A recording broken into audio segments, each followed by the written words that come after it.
practice period and stuff. One more item. Yesterday I did mention that there is a pair of shoe covers that was left behind at Jordan the other day. Black with cherries on it. It's here. Also, one of you girls, I'm sure, would like to have your KT tape. There's a roll that was left behind. We're up here at the control panel. Come and get them. Good luck, good bowling. Fire!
Good morning, everybody, and welcome back to Bowl TV for the final day of competition from the 2019 Rotogrip Keystone Quaker Classic taking place at Aja Rose Bowl in Allentown, Pennsylvania. My name is Aaron Smith, being joined once again by Shannon Selms. Good morning, Shannon. Good morning, good morning. I like to call this the Allentown experience. It certainly is. This is like the fourth day. The Allentown experience, I like that. That's because I usually just call it the Pennsylvania events, but Allentown experience has a nicer ring to it, right? It does. It's like a little higher class. I agree. It brings it all around nicely. Should hashtag that for next year. Allentown experience. I'm actually going to write that down right now. It is a rainy day here in Allentown. It's been sprinkling on and off yesterday. It rained through the night. Raining again today. But it's like 50 degrees. So it's been warm. It's stayed warm, yes. I can't necessarily complain because it's not freezing cold. But it'll make for a messy drive back to New York a little later today. But yeah, so we are underway here. First Baker game of 20 today for these ladies. And Chris, just so you know, since we didn't see it, good morning. We went to PJ Wellahan's last night. Myself, Daniel, and Aaron. Cool little pub type bar at the corner. I'm not really sure where. I don't really remember, but it wasn't too far away. But it was actually pretty cool. It was like an old house almost that was converted into like a restaurant and bar. But there were many, many fans of many different teams in the bar. It was very, very interesting, to say the least. Yes, a lot of happy Eagles fans and not so many happy Cowboys fans. Mostly Eagles fans, though, obviously being here in not too far, about an hour drive from Philly. But yes, it was very good. Good chicken wings. Very good. Good food. If you're ever in Allentown, visit PJ Willahan's. So, what do we have today, Aaron? Well, as you mentioned, 20 Baker games, including a position round in the final Baker set. But kicking things off today on 27 and 28 to your left, Muskingum and Hudson Valley CC. And on our right, Lawrence Tech and our tournament leader after day one, Indiana Tech. They made their way to the top of the standings in the final game. Now at a total of 48-89. They surpassed Robert Morris, Illinois, who had led for the first 4 games yesterday, 48-37.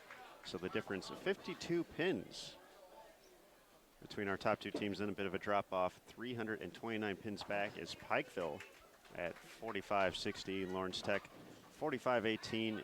Wright State 45-15. So after those top 2 spots, it really drops. So it's basically going to be a 2-team sprint. And I think so. the way it's looking, we're actually going to basically have back-to-back position rounds for those 2 teams. We'll actually have the way the schedule worked out originally. Robert Morris and Indiana Tech on the same pair, 27 and 28 for Baker set 4. And then I believe with the way the schedule works out, they're going to be on that same lane. Again, if they're still the top 2 teams. Absolutely. 300 pin cushion over Pikeville. 16 Baker games. I feel it's pretty safe, but you never know. You never know, and you're correct. I'd be willing to bet some money on the fact that it'll be Indiana Tech and Robert Morris, Illinois for the top 2 spots. Can't really see what's going on to our right, which actually, no, to the left. I'm sorry. Robert Morris is on the left. Struggling a little bit, 122 in the 7th with a spare in the 8th. Pikeville's having a pretty good game, actually. They split in the 6th, but have a pretty solid start. So they're going to try and, give it all they can. You never know what can happen to Baker, but definitely something to watch. Indiana Tech not having a good game right now at all. 109 in the 8th.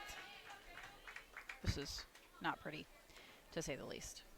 And we are returning to the 36-foot pattern we saw yesterday. So the one team that really figured things out in the fresh was Robert Morris, Illinois. They shot 10:46 in the opener yesterday. And for Indiana Tech, they were a little rougher on the fresh. They got stronger throughout the day. They were actually above 1,000 their last 3 games.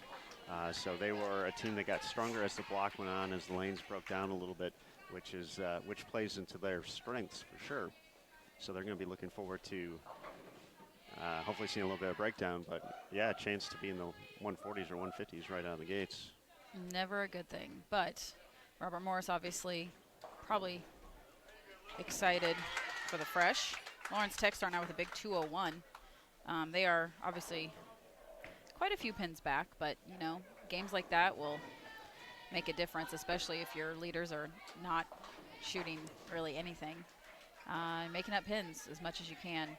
And it's pretty close between Pikeville, Lawrence Tech, and Wright State coming into today. So there's our 2 teams in the 4,800s and then 3 teams in the 4,500s, and there's only 45 pins separating Pikeville, Lawrence Tech, and Wright State today. So it's almost like the main bracket and then the sub-bracket for spots in the top 5. So after that, the standings fall down a little bit farther. Muskingum in 6th place, 39-30. So they're about a little under 600 back. Schenectady in 7th, Robert Morris PA in 8th, Hudson Valley in 9th, and then Walsh, as we mentioned in the chat, they did not come back today with just 3 student athletes here. As we talked about, their max score would have been 150 for each game, so the team elected to not participate. They did that at Lehigh as well, both the traditional games, but not the Baker. Absolutely. And keep in mind, Hudson Valley is in front of us.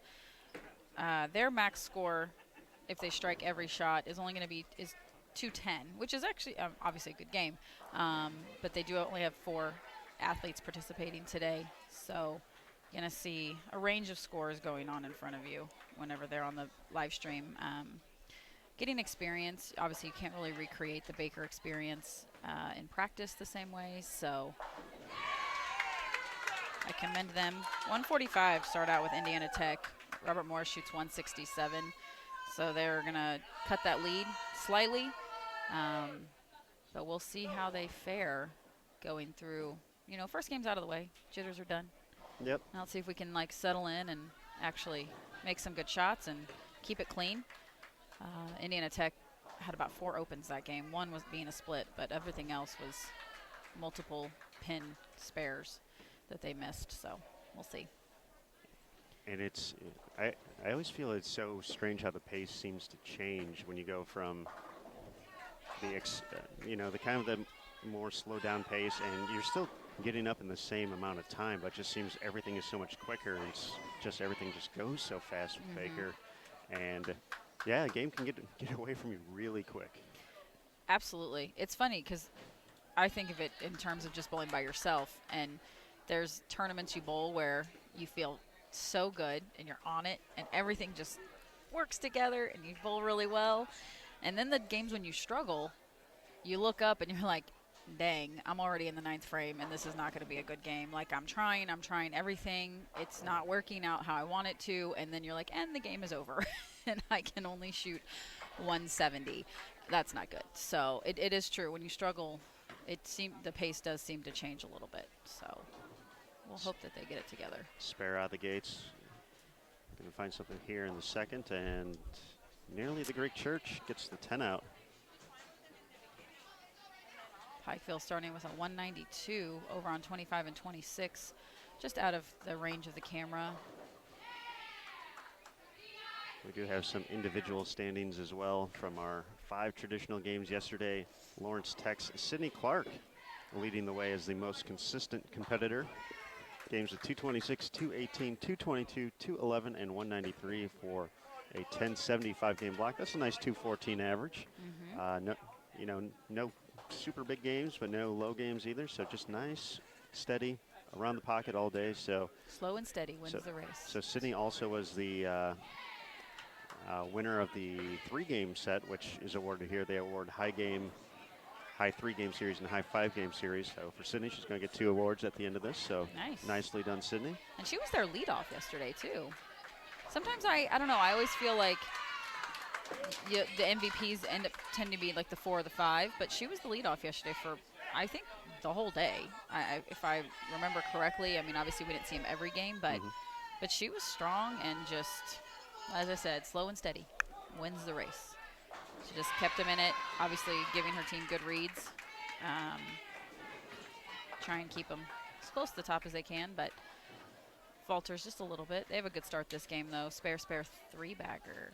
And they had one of their stronger performances on the fresh yesterday, too. They were actually in second place after game number 1. And then, as we mentioned, fell a little bit farther back. But once again, still an opportunity to kind of third place definitely in range for Lawrence Tech. And who knows if we see some keep having games struggles. Like that. Yeah, and if they keep striking like this, too. Absolutely. They can make up a lot of pins very quickly if that's the case. Indiana Tech held the next 3 positions in the individual standings. Marissa Carey, 10-17, Lakin Edwards, 10-14, and Brianna Marquis, 1,009. The only other player to average 200 for 5 games was Danielle Chupp from Robert Morris, Illinois. So that was our top 5 for our high game award that went to Marissa Carey, who had a 278 in game 3. She did. That was a great game. She struggled a little bit yesterday, on and off, but there were times when she found it, and when she found it, she found it. And it looks like they made a change after game 1. Game 1, Brianna Marquis was anchoring. Now it looks as though Marissa Carey is in the 5 spot, and I'm assuming they probably just flipped her and Brianna. Marissa just brings it to their team, as I've noticed. Of all of the girls, they all have a lot of energy, but she's definitely like a spark for that team. So having her in the 5 spot and being able literally to get it done just about always is probably always needed, and she's seems to step up. So, and they're a much better start today to this game, I should say. Spare, split, spare, double, according to Robert Morris, unfortunately. Open, strike, spare, strike. So they're trying to get it together, it looks like. After 2 games, they will switch lanes, and Indiana Tech will go to 29, Lawrence Tech 30, Hudson Valley will go to 27, Muskingum will go to 28. And so they will get the opportunity. And obviously, as you mentioned, you know, out of the gates jitters. It's always, you know, some teams are quick starters, some teams are kind of got to wake up a little bit. It was a little earlier, too. This is true, yes. I noticed that as well when the alarm went off today, that it was. I was like, man. I got spoiled with these late starts. I tell you what, I never get to sleep in that late. It was great. I was like, okay. Lawrence Tech, excuse me. Great start. Clean through 8 frames, even with the split. I'm not sure what the split was. I did not see it, but clean through 8.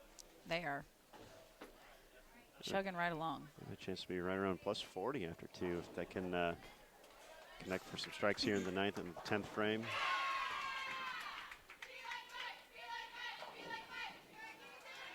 Coming a little bit light there, 2-8. Robert Morris trying to make some noise over here as well. Getting it together, it looks like. Yeah, after those pair of opens, they have struck on 4 out of their next 5. The Eagles, the defending champion here at the Keystone Quaker Classic, also the defending Intercollegiate Team Championships winner on the women's side. It is weird to say ITC, because for so long, to me, and when I was in school, it was the IBC. And we always made like a joke like there was IBC root beer. Of course. So it was actually a cool little thing that I think I still have the bottle, or I may have for a very long time, that we got my freshman year. It was like IBC, the Intercollegiate Bowling Championships. And then they changed it, which I didn't know why exactly. But I was out of college bowling at that point. So yeah, it is weird for me to be like, oh no, I have to say ITC. Or ISC, I guess, for the singles championships, which did not exist when I was in college. So it's a good little thing to have, something additional. Definitely makes for a fun week at in April every year as the excitement kicks up. Heading to Wyoming, Michigan. Wyoming, Michigan. Did we look up where that was? It's yesterday? right outside of Grand Rapids. We were looking up Lawrence Tech yesterday, yes. and they're somewhat location to kind of, sort of Detroit. Kind of, sort of. Northwest of Detroit. So Wyoming, Michigan is right outside Grand Rapids. All right. And Lawrence Tech faltering slightly in the 9th. They can shoot 203 max score. Indiana Tech, some troubles in the 8th with a split. So now we have split in the 2nd, split in the 8th. Their max score right now, 196. Taking a look at Robert Morris, Illinois. They can max out 202 this game.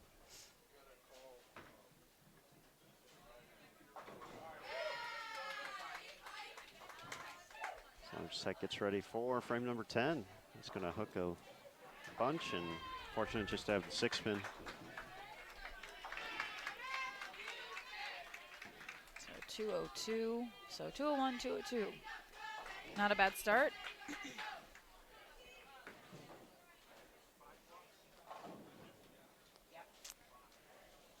Slight improvement over here for Hudson Valley over the first game. I think they're just really getting into the swing of things, and I think it's probably a pretty young team too, just slightly inexperienced and learning a little bit about all of this all at the same time. So crossover strike there from Muskingum in the 9th. All right. Robert Morris trying to shoot 2-0. 2-0's looking like a very good game right now. Absolutely. It's kind of across the house. There's not too much striking going on here on this 36-foot condition. And like I said yesterday, we only saw one team plus out of the gates, Robert Morris, Illinois. So everyone was kind of still feeling out what they were seeing out here. Once again, 36 feet, a little bit shorter than what we're used to normally seeing here at Tier 1 events. I did find out that in talking to our tournament director, Pat Polash, who helps his father Fred run both of these events, that the first time the pattern is bowled on is when they start practice.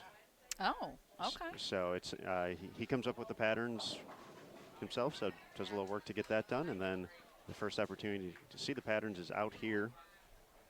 And it's time. All right. I mean, that's an interesting way to do it. Just, I don't know. I would think I'd bowl on it ahead of time just to make sure it's doing what you want it to do or what you're in your head you're envisioning it to do. But all right. I mean, that's a new way to do it. 201 over on our left, 25 and 6 for Robert Morris. Illinois looks like a max score right now of 165. 165, yep. With a spare here for Indiana Tech. So that lead they started with has basically been cut just erased. Slightly. Yeah. And it's a whole new ball game.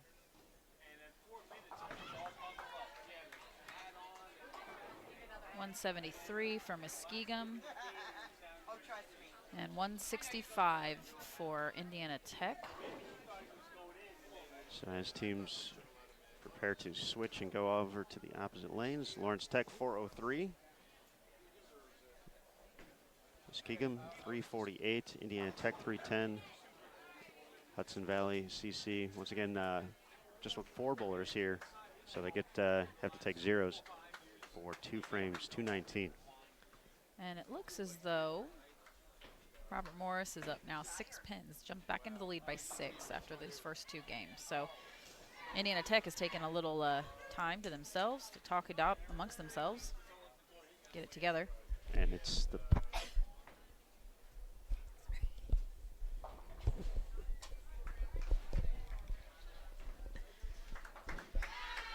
bless you, Shane. Thank you. Sorry, I couldn't turn my mic down fast enough. I was going to say, Emil and I had a situation at the Glen Carlson last week, to where it was, I was talking and all of a sudden it just happened, but I'm one of those folks who'll attempt to like keep it in. You sneeze, but you just like you scrunch your face and you hope it doesn't make a very loud and noise. you just hope it's quiet and it doesn't make much of a mess.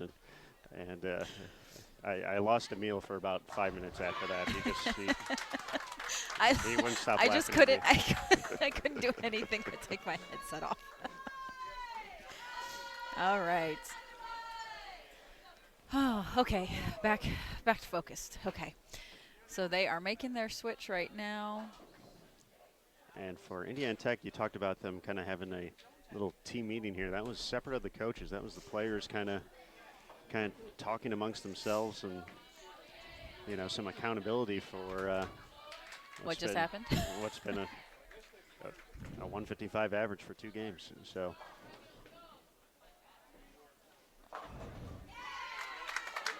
sometimes you just need to do that, though. The coaches can only help you so much and give you, an idea, but you really have to talk amongst yourselves. And I've had that conversation before with people that I've bowled with, where it's like, all right, cut the crap, let's do it. Mm-hmm. No more, you can't be nice about something. Sometimes you have to just do it and do what you do best, and remember what you do best, which is get the ball in the pocket and strike. So an unfortunate first frame washout. Well, let's see if she can slide it over.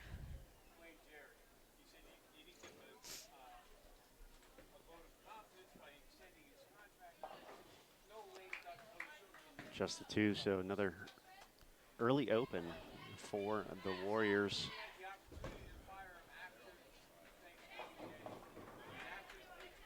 Those opens tend to haunt you later. I've always said that. It doesn't matter what you're bowling, how many games it is. Obviously, every pin counts. So it's like every time you miss a cut by a few pins or you lose a tournament by, 10 or 20, in my mind at least, I go back there and think, yep, that was that spare that I should have made, or that was this that I should have made, or I got count or something. And you start to really relive your mistakes. As much as you try to forget them, me personally, I start to relive them, and I'm like, okay, we can't do that again. No, I agree. I think a lot of folks, especially when it gets as close as something like that, they'll focus on, oh, I could have struck out to, I didn't get that second hit in the 10th, or something like that. But generally, and especially when when we get to work with the top caliber players of PBA and PWBA is that they're not thinking about that because they know, I can't believe I chopped that 3-6. You know, last game, that's what, you know, That's what did it, yeah. That was it. You know,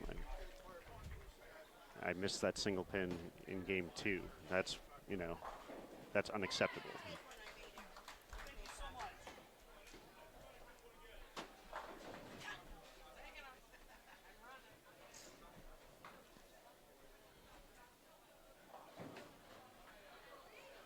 As we have Hudson Valley here with 4 players, it does, although they're farther back in the standings, they really can't make up ground getting those zeros.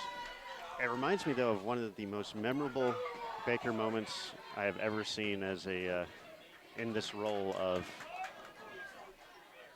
On-air talent. I wasn't even on air for it, but just covering a bowling event at the NCAA Championships in 2017. Okay. It's a double elimination bracket, but they have best of 7 Baker. Okay. Nebraska and Maryland Eastern Shore were in Game 7, and Nebraska was running away with it. They were putting up a big number, and then all of a sudden the game was over, and I was just the NCAA was live streaming the event, so I was just there since it was at our venue in Baton Rouge, and you were supporting? I was supporting. I was covering the event, so I was getting social media, and I was just getting ready to post a video of Gigi Mason, who was a rookie this year on the PWBA tour, won one of the regional events. As kind of like one of their strikes to like say, hey, Nebraska has moved on to the next round, and then all of a sudden it just gets really weird in the bowlers area, and like you just see the looks on some of the Nebraska players. They're like, what? They should be happy they just won. So apparently there was in NCAA, there's always basically practice pairs. Okay. That teams can essentially send players to go get loose, you know, in the situation. If you want to bring someone in for a sub, you have X amount of shots in the practice lane. Okay. Apparently, and I don't recall the exact rule to a T, Nebraska had sent a player there who was ineligible to do so. So that player couldn't be used the rest of the set, but they brought her in for Game 7. Oh, no. And so this, the rule, or it didn't get, so they bowled the entire game, and then they, you know, the rule got discussed, and then all of a sudden they're like, well, this player has to be ineligible for the game. So she got zeros. So she got zeros for her 2 frames. She bowled, I believe, the second and the seventh frame. And when they took out the zeros for her score, it tied the game between them and Maryland Eastern Shore. Oh, wow. Like it turned their 235 into like 163. And you know, Eastern Shore, you know, they were, you know, having a bad game all around. Uh-huh. And all of a sudden, it's new life for them. Nebraska is just like, what happened? And they have to go into the roll-off procedure was half a Baker game. Okay. But Nebraska still had to take zeros for the rest of the set for that spot. Oh, because she was still, oh. And then they went spare, took the double zero, and struck out to win the match in advance. Wow. And eventually make it to the finals. They end up losing to McHenry that year in the finals. But so I have 2 questions when that happens. yes. A, or number 1, I should say, who brought that to, like, who brought that up? Did Maryland Eastern Shore bring that up? Did they know? Who was policing that? That's my first question. To be honest, I'm not sure how it got to that point. That was an NCAA event, so they had their own officials there for that versus a USBC event. And it just it was one of those things where all of a sudden, like, it just got really, really awkward, and people were kind of looking around. It's like, what is happening here? You're like, we don't know what's going on. And it was one of those things where, you know, looking back on it, if there was any question about it, the match should have been stopped. Yeah, though that's what I'm thinking. It's like, why would you allow it to continue? Especially, I don't know. I think in terms of like good sportsmanship, I guess you can take the advantage if you know that you finished the match, but you're still going to get zeros for it. So it's like, might as well stop it and figure it out now. Mm-hmm. But then my second question is, You're in Nebraska. You've been in NCAA bowling for a very long time. How do you make that mistake? That was a that was kind of the feeling as well. Thinking, such an experienced crew with legendary coach Bill Straub, and I'm sure it was just An oversight, I guess. Just a rare misstep. I guess I think back to like, what was it, Chris Webber? Chris Webber, in yeah, the Michigan timeouts. game when he calls the timeout and they didn't have any left, and it ends up costing Michigan a national championship. But I still think, like, you're Nebraska. Like, you're the first NCAA program. Like, you, dare I say, wrote the rules on NCAA bowling in a weird way. But, like, how do you make that mistake? I don't know. That's odd. I didn't realize, like, I don't know what the rules are for NCAA bowling. Like, I'm not well versed in that. But, It was quite an interesting moment for sure. It was, but that was. Yes, a tale of a 4-player team that made it. You should start, like, noting these things about, like, the craziest, oddest, strangest things you've seen during these days and, like, put a little book together. We could, yeah, there's been a few over the years, but yeah, like that was definitely one that will always just the feeling in the whole bowling venue after what was a massive victory. All of a sudden, it's like, why is no one happy about this? It's no longer massive. And then all of a sudden, illegal substitution, and then like people are doing scores. I'm writing scores. I'm like, wait, they have to take which bowler out? I'm like, trying to redo this. I'm like, they have the same. Why do they have the same total now? What happens now? But yes, that was a incredible, crazy Baker moment. And I bet they never do that again. So, well into game number 3, Lawrence Tech splitting in the 10th, going 5-4 for a 140 that game. So not a good third game after starting so strong the first 2. Indiana Tech continues to struggle, although Marissa Carey in the 5 spot gets the double in the 9th and the 10th. They can shoot 177 if she strikes out. But Robert Morris over here to our left on 26 right now, 164 in the 8th with a strike in the 9th. So they are clearly taking advantage of the fresh, as they did yesterday.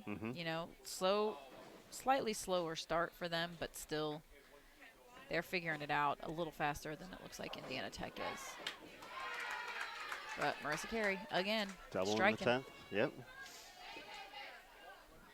I don't think I'd ever take her out of that position, personally. I feel like she's probably the one person on the team that can truly handle that position no matter what, even if she is struggling slightly. I think that's like a position made for her. And she's only a junior, so.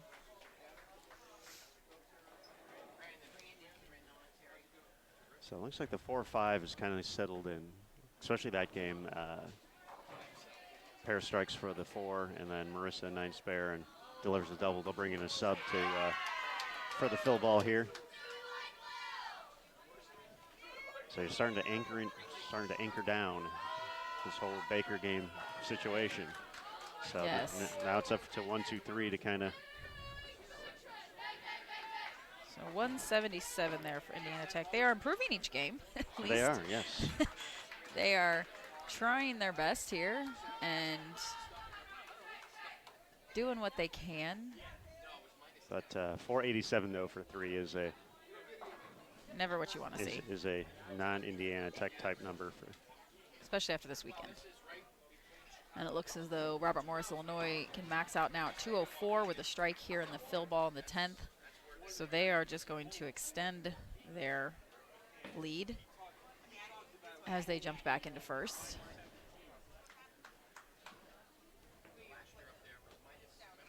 So we talked about that yesterday towards the end of the broadcast, that if you were Robert Morris after leading all day and then dropping it in the final game, you said you wouldn't be too happy if you were part of that team, this coaching staff, a player, and that'd be a lot of I'd be pissed. That's what I said. That's what you said. And it looks like maybe that they figured something out. Maybe they had a little come to Jesus moment as a team without their coach and said, cut the crap. Let's do it. Hey, as you said, it's working. It is working. So we are moving into game 4 of the first Baker set. And again, an open the first frame for Indiana Tech. A 6-3 again. I'm going to assume that could have been another washout. I'm going to think she needs to change balls or move.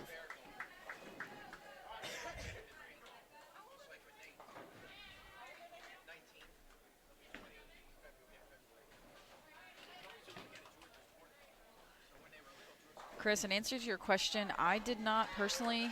A lot of the coaches yesterday were kind of involved with their teams after we got done, so we let them have a moment. And then they kind of cleared out pretty quickly. So that's something we can actually talk to them about today. But no, I did not. I do not believe Aaron did either. I did not catch up with any of the coaches here on the women's side. So sometimes there's a moment when you just kind of have to know not to say anything because they need a moment. So I'm sure Robert Morris's coach was not happy. Obviously, he shouldn't have been any happier than the team was by losing the lead.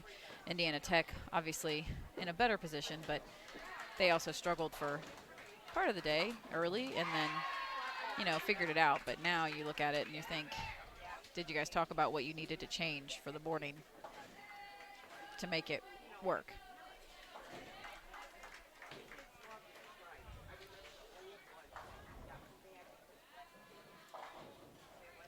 when you have an event with the same pattern for multiple days, generally,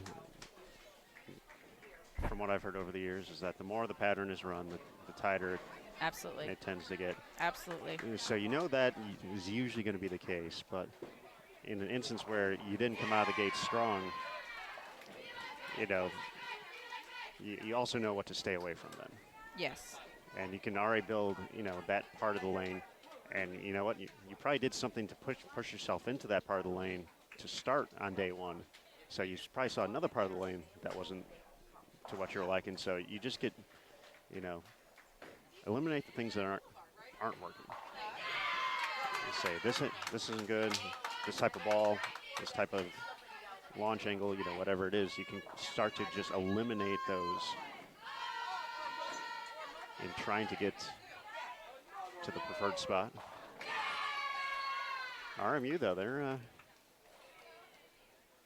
getting a little loud here. Yes, they are. I like it.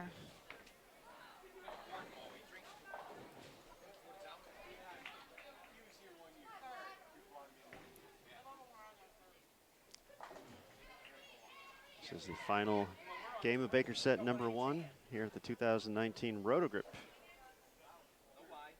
Keystone Quaker Classic. Coming up in Baker set 2, Lawrence Tech, Robert Morris, Pennsylvania, and Robert Morris, Illinois. So we'll get to see the Eagles. We could potentially say the first place Robert Morris, Illinois Eagles in the next set.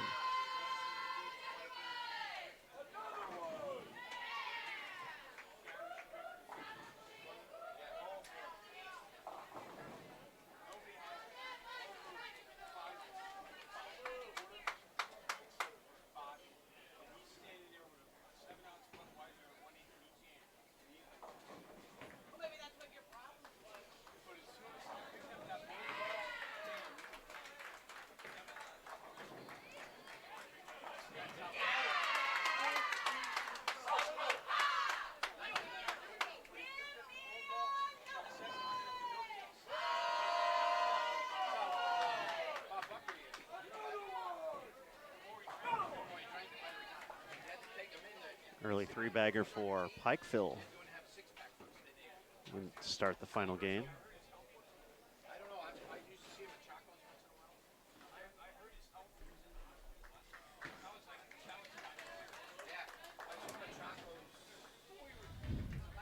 Indiana Tech tried to make up for that early open, and they opened in the 4th frame, so.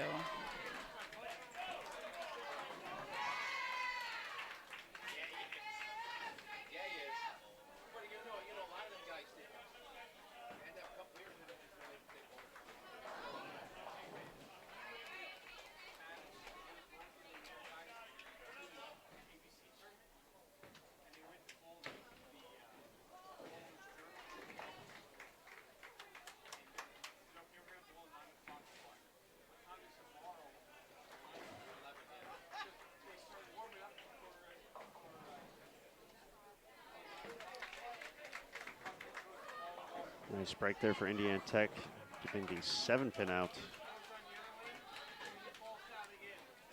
And avoiding split in frame 7.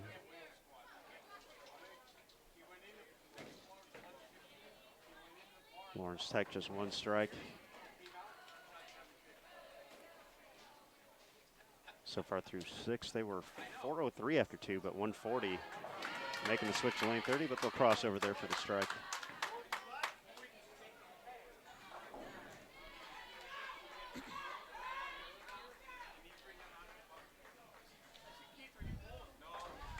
Definitely a slower start from just about everybody today, from what I kind of expected. But everybody's having a little bit of trouble connecting the dots at this point. So hopefully as they break down a little bit, we'll see a little change. But you are correct. The more times you run the pattern, the truer it plays to the pattern. It gets away from that house memory, and it usually tends to play tighter. So we shall see how this transitions from what it did yesterday.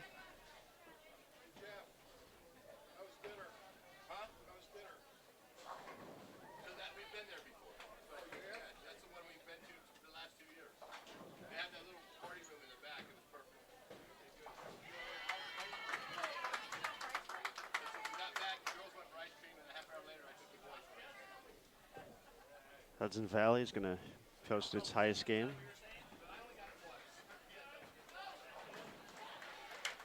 Here, Baker set 1. Definitely an improvement from the last few, so this is good.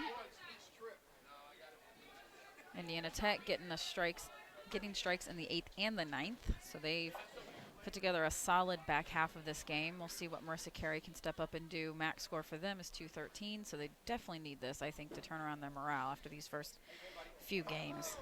And for Robert Morris, after starting spare double, they've opened 2 out of the next 4 frames. Marissa Carey striking. First shot in the 10th.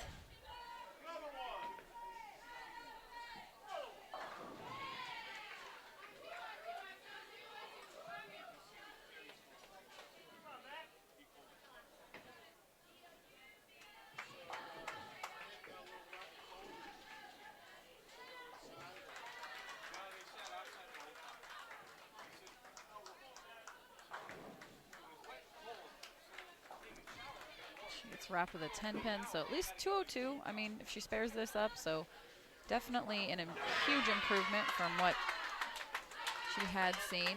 Pikeville over here on 25, however. Turkey spare double, so they're doing everything they can as well to make it happen. If they're saying we don't see anyone else striking, why not us? Absolutely. 202 for Indiana Tech.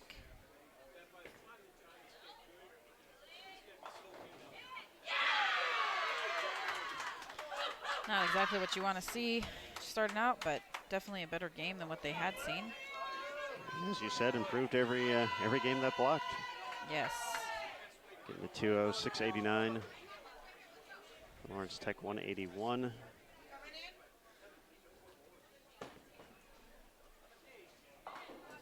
Better than their 140. They're going to be at improvement. 724, so they're going to be the high team on our 4 featured lanes out the gates here.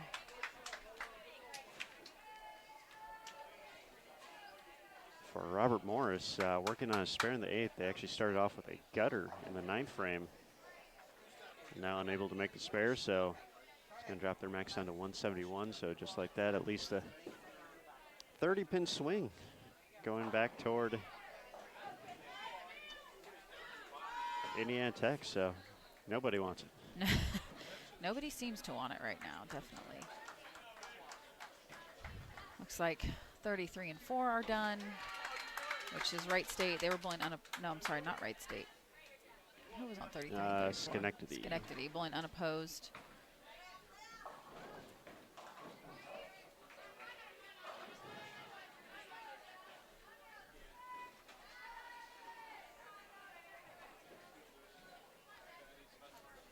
Chris, for your question in the chat, who's going to be out there in Vegas for team trials? We will have Emil Williams Jr. will be the main broadcast guy.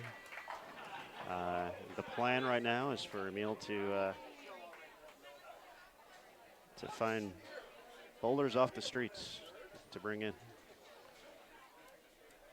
Actually, with the men and the women bowling different squads, the plan is to see who's going to be hanging around the bowling center, and we'll get a few folks to stop by and join Emil. I'll be out there as well. Probably not commentating as much.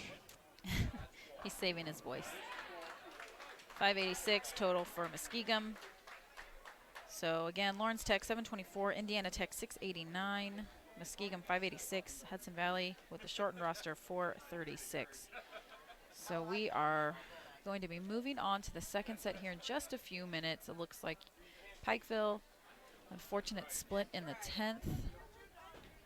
Looks like 8-10. 8-10, yeah. So 212 in the 9th with a split in the 10th. 220, definitely not a bad game. Robert Morris finishing with 150. That's got to hurt just a little bit. We ended up having 4 opens that game, and 2 of them were single pins, and then, as we mentioned, the gutter in the 9th working on a spare quickly gave away a few pins.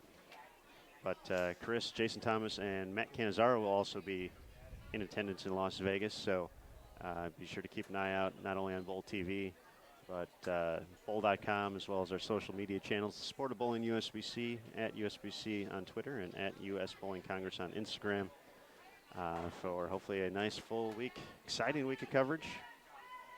Team trials January 3rd through the 7th. From It'll Gold be an Coast exciting in week. Las Vegas. It always is. It's always cool. I think it's going to be even better, though, because as we mentioned yesterday, more of the professionals can be there because they didn't have to decide between 2 different tournaments. I think it's going to be exciting to see who comes out on top. It will be, and there's always great moments too. You know, for players who make the team for the first time or earn a spot, and you kind of have to wait out the selection process. And one of the most memorable moments for that was, I believe in 2017, Lauren Pate, who's now PWBA player, but at the time a collegiate standout at McHenry, got selected for Junior Team USA, and her brother Nick, obviously a very talented player as well, had I believe already locked up his spot on the adult team that year, but they had both parents were out there watching. Nice. And when they announced Lauren on the team, she was to our right, and she just bolted across the just the settee area, and just ran over to her parents, and like just this big hug, and everyone was crying. It was awesome. Oh, that's great. So those are the moments that really culminate Team Trials Week at the end. To know who's going to be representing Team USA and Junior Team USA for the upcoming year. So a lot of fun, and of course, a lot of great bowling as well. We've got plenty of great bowling left to come here at the Roto Group Keystone Quaker Classic. Teams are moving. Baker set 2 coming up next. Lawrence Tech with Robert Morris, Pennsylvania on 27 and 28. And Robert Morris, Illinois will be bowling unopposed on 29 and 30. I have a feeling they're going to take full advantage of this unopposed set. It's my own personal feeling. They did just come off a 150 game, but I think they can take their time. They can really get in the moment. I expect to see much higher scores actually out of them this particular set on 29 and 30 since they are bowling unopposed. So they'll make their way to their new pair, and we'll be ready. All right. You heard it here. Heard it here first, folks. We'll see if Robert Morris, jockeying for the lead with Indiana Tech, will take advantage of bowling unopposed on 29-30. Coming up next, teams will be underway in just a moment here on BowlTV.com. And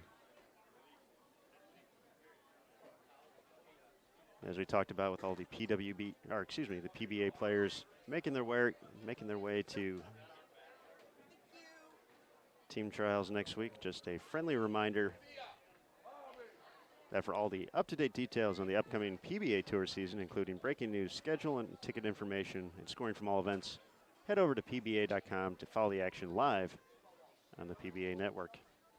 All right, folks, Baker set 2 coming up next. Stay tuned.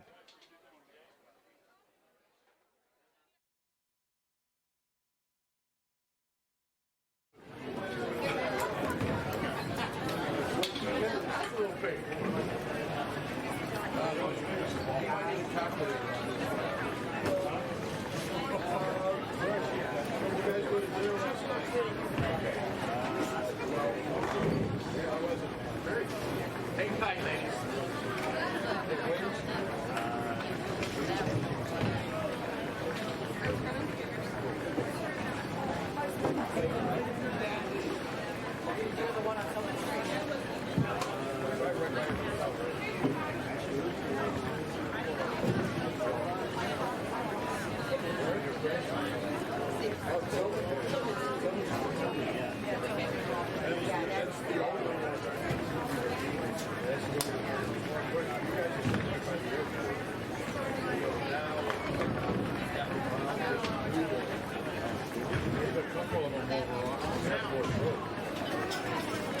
That's where you can stay in that area.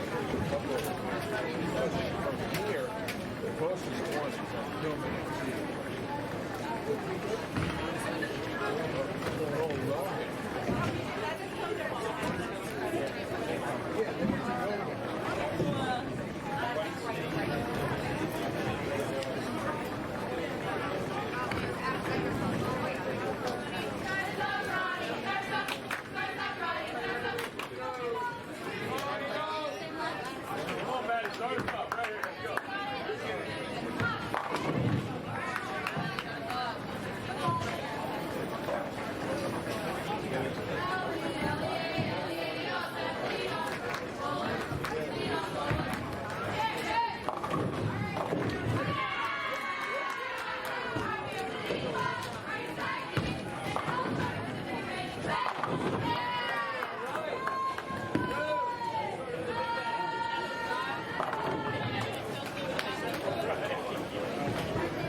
sure you got. I'll just put another one up. Makes it easier.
All right, everybody, we're back here for Baker's set 2. Lawrence Tech, Robert Morris, Pennsylvania on 27 and 28, and Robert Morris, Illinois, bowling unopposed on 29 and 30.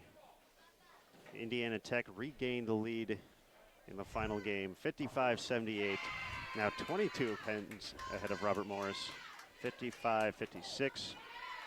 Pikeville in third, 53-19. Lawrence Tech, 52-42 in fourth. Wright State in fifth, 51-25. For Robert Morris, PA on our featured pair there in eighth place. And Indiana Tech is to our right now, down on 33 and 34 with Pikeville. Max score 201 with a spare here in the ninth and striking out in the 10th. And Pikeville can shoot 214 if Jessica Wolf spares this in the 10th. So much better start for both of those teams. Robert Morris, max score of 203 after starting with 2 opens. So they, you know, regrouped in the third frame and trying to make the most of it. 152 for Lawrence Tech, 148 for Robert Morris of Pennsylvania. It looks like Marissa Carey unable to strike her first shot of the 10th for Indiana Tech, so 190 it is if she spares and strikes. So that shot got right for RMU, so essentially this game's going to be a wash. Advantage, Indiana Tech. Still, it's going to be. I kind of like the fact that there aren't a ton of teams today because it's easy to see. It's easy to see what's going on. This is true.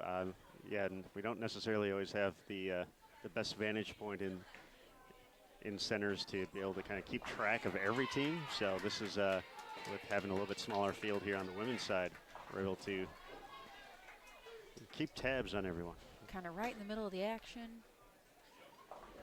So we will see everybody starting game 2 of this second set, it looks like, except for 31 and 2.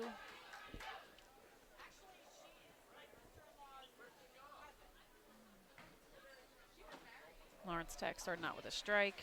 So they are, let's see, how far back are they?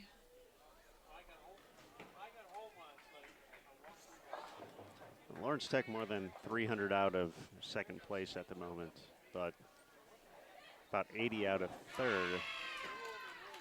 So they definitely need to have a couple good games. Obviously, Pikeville bowled well that very first game. They started with a split this game, but Lawrence Tech can definitely make up some ground and make it a match, obviously, with Pikeville for third. And starting competition today, it was pretty tight for third through fifth with Pikeville, Lawrence Tech, and Wright State, and a little bit of separation after that block. Once again, Pikeville was pretty strong out of the gates, have kind of jumped a little ahead of Lawrence Tech, but for Wright State, they struggled, so they've fallen 120 back of Lawrence Tech for that fourth spot. So Pikeville did make up 70 pins off of their first set. So they actually bowled well. Lawrence Tech made up about 40 from where they were back. So it helps when not everybody's bowling well, because your bad games don't seem as bad because everybody's losing pins in a sense. But at the same time, you know, you shoot 180 and someone else shoots 150, you've made up 30 pins on them, even though you didn't gain any positive pins. So it's all relative to what's going on. So an unfortunate open second frame of the second game for Robert Morris, chopping the 1-3 off the 1-3-6.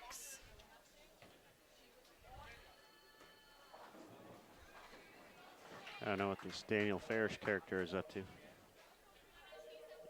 in the chat. An awesome thing that just happened at the Lehigh Valley Classic. So Okay.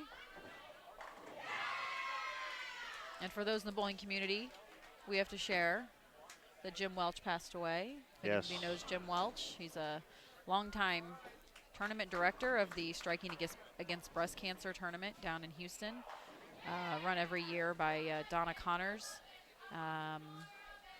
He also a national tournament director for Bullmore, competitive bowling tournament director.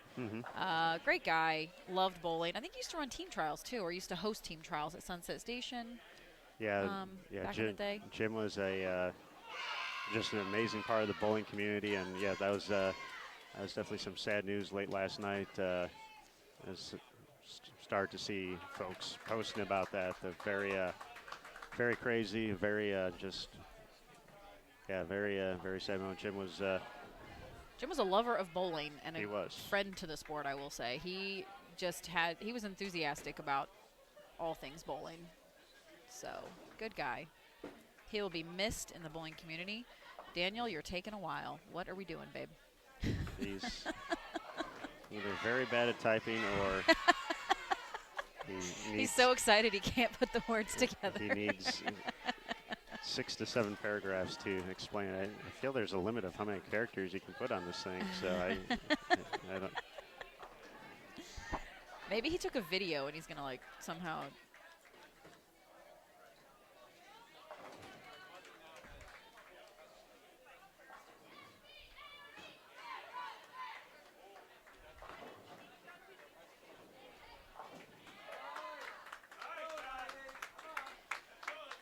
Good start here from Robert Morris. After that open in the second, they now have tripled to make up for it and try to get back on track.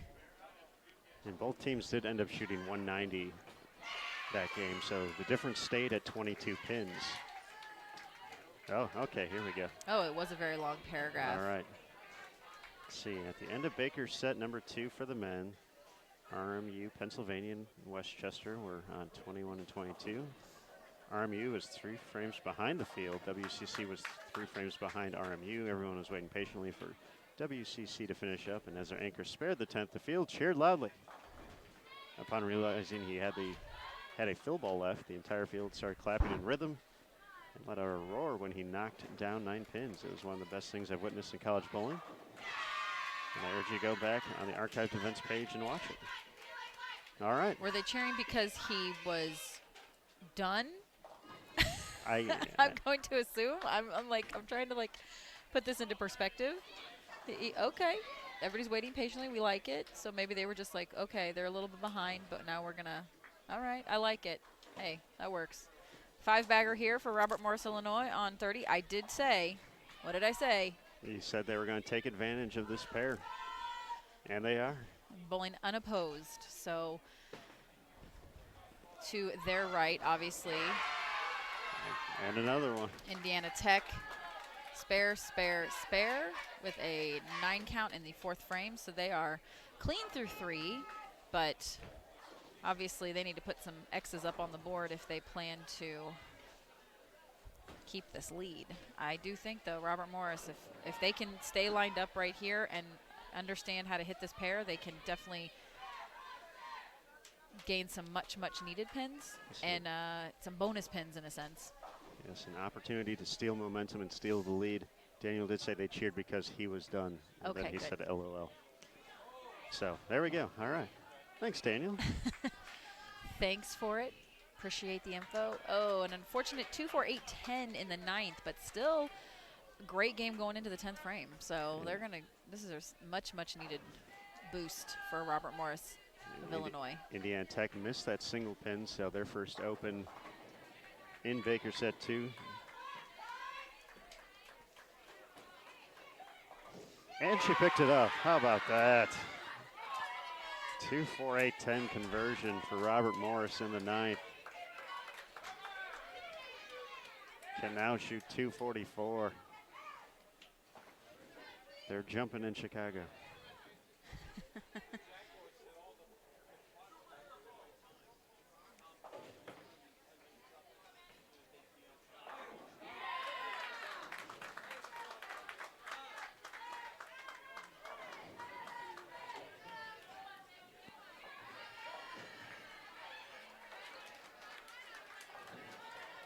See, every time I hear a story from Daniel now, I have my own version of said story from another time.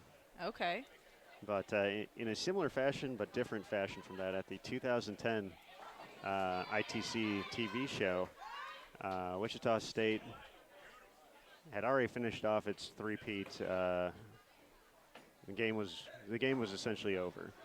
Okay. And for Calumet, they're making their first ITC show. They had a great tournament, but that was just one of those amazing Wichita State teams that, you know, John Serbinski, Josh Blanchard, Ronnie Sparks, just an absolutely loaded team. And it was done. It was already settled. And for Calumet, they brought in one of their guys to get a, you know, who hadn't bowled yet. And so he goes up there on his very first shot. And unfortunately for the TV portion of it, they had already cut to commercial because it was over. Uh-huh.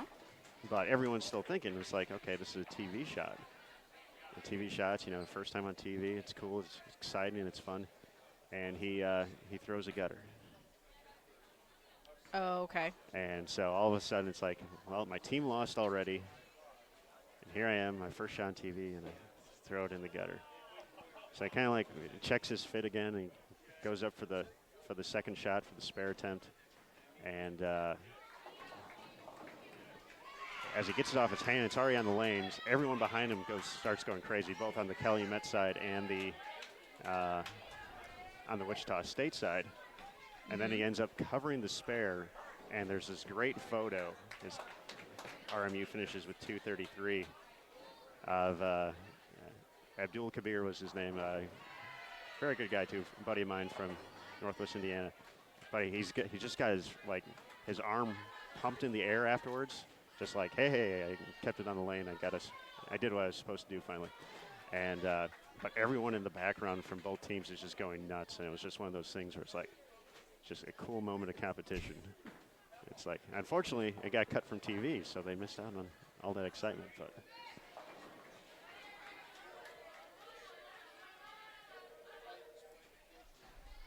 99 in the 8th frame For Indiana Tech. for Indiana Tech. So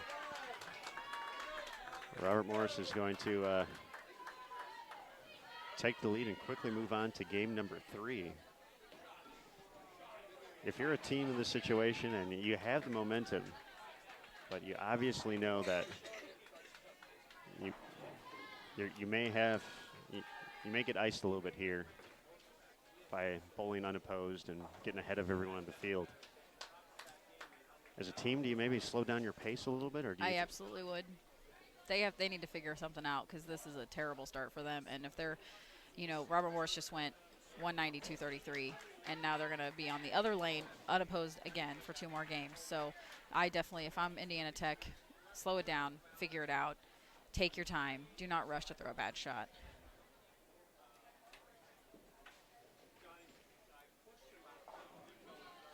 Got a fill ball left to go. Lawrence Tech, they can get to 180, 142 for Robert Morris, PA.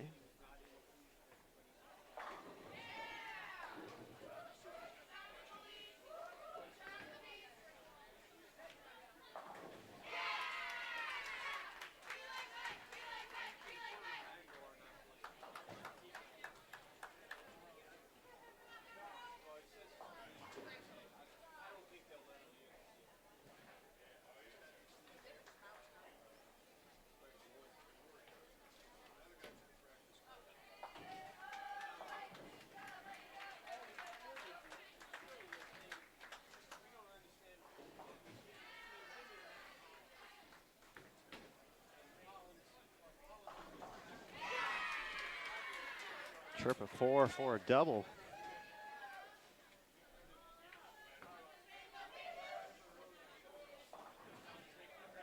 Down 22 heading into this Baker set.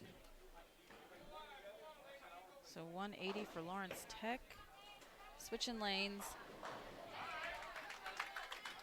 And looks like max score right now for Indiana Tech is 157. The wheels definitely fell off that game for Indiana Tech. It's going to be an 80-pin swing and potentially could be more. And Pikeville on their same pair, max score looks like a 150 this game. So that is a rough set of games.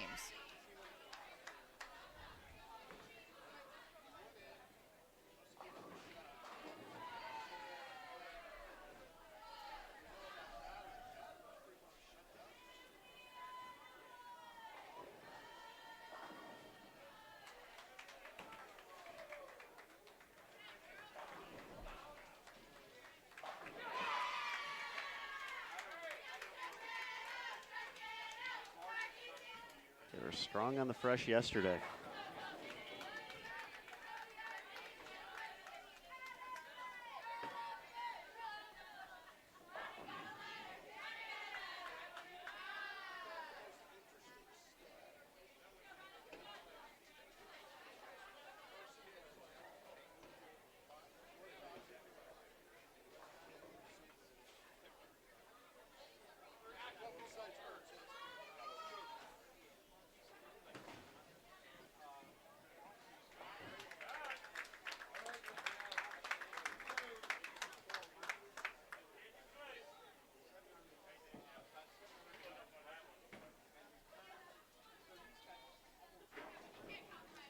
Back to the top of the lineup for the Eagles.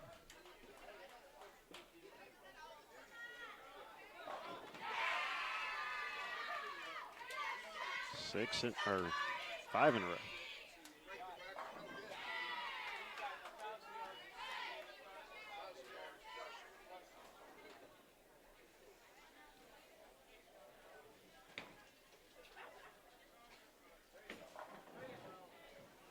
Communication is good. The shot making is good. The team's in the right part of the lane. We saw some of Indiana Tech's players considerably left.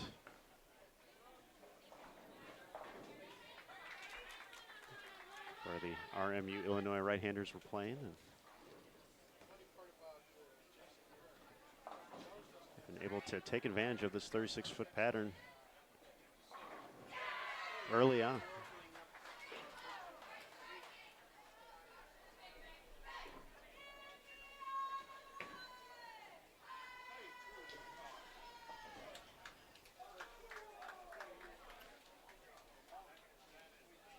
Nice clean start there for Robert Morris of PA as well. Let's see if Robert Morris of Illinois can spare here in the 7th. They're going to, this could be, I hate to say it because it's so early, but this could be a major turning point for their entire tournament. Because if this is the confidence now that they're going to have going into the next set, I don't anticipate seeing as many low games as we obviously did the first set. They didn't bowl terrible the first set, but didn't bowl extremely well. So now that they have this, I feel like this is really going to like propel them to better bowling. So opportunity at 269 this game after a 192-33 start.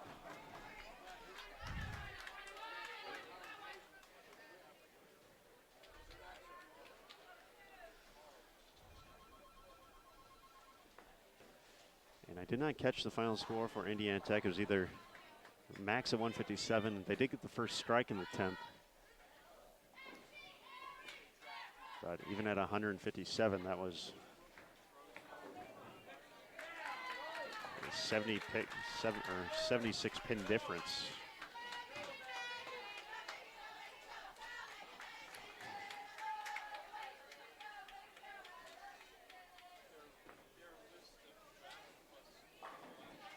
Indiana Tech still waiting to start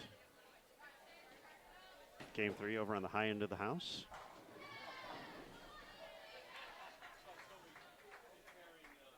Rose Bowl, a 36 lane facility. Big shout out to the staff here.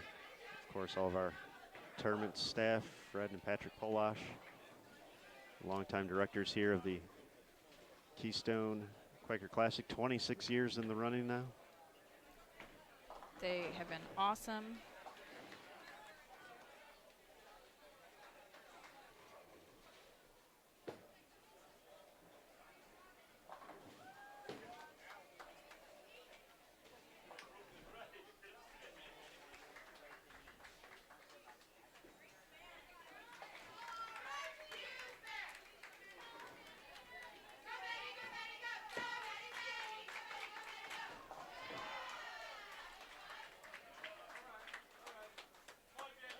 Stepping up in the 10th now.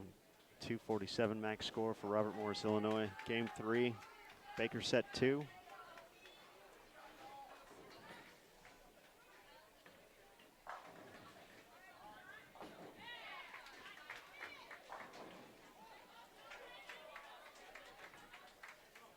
It's gonna have a chance. Looks like she got the first one in the 10th for Robert Morris, Illinois. 247 max score. They are well on their way with another game to go on this pair. And they've had a few, for the right-handers, a few of the shots have prepped a touch high. We had a 4-pin in there. We had a trip 4 a little bit earlier in the game. So there's going to be a slight adjustment, but nothing major. Yeah, there's, you see no reason to why this would blow up any more than that, other than a slight adjustment, stay on line, continue to make good shots. And the very, very key part was 3 consecutive 9 spares in there to not let an opportunity at a huge game get away from you. Absolutely, but still 237 max score if she spares. Big game. This is when your spares really, really count, because opening once is going to drop you, 10 to 12 pins. Can really adjust the score a lot. So hats off to the spare shooting this game. Hopefully they are on their way.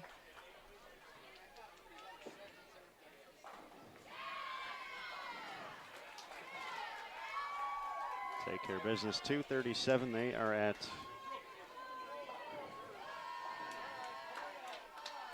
660. 237. Nice. And Robert Morris of Pennsylvania. Big double in the 7th and 8th. Unfortunately, they would have a nice little stretch there. Unfortunately, they opened in the 6th, but double, open, double. Let's see if she can spare here in the 9th to get them to a 209 max score.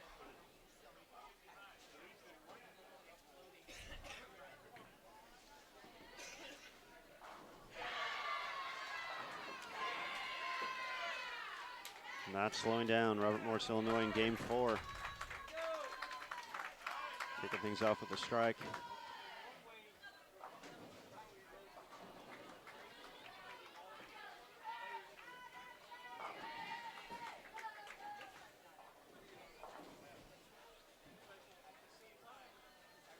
If you're Robert Morris, Illinois right now,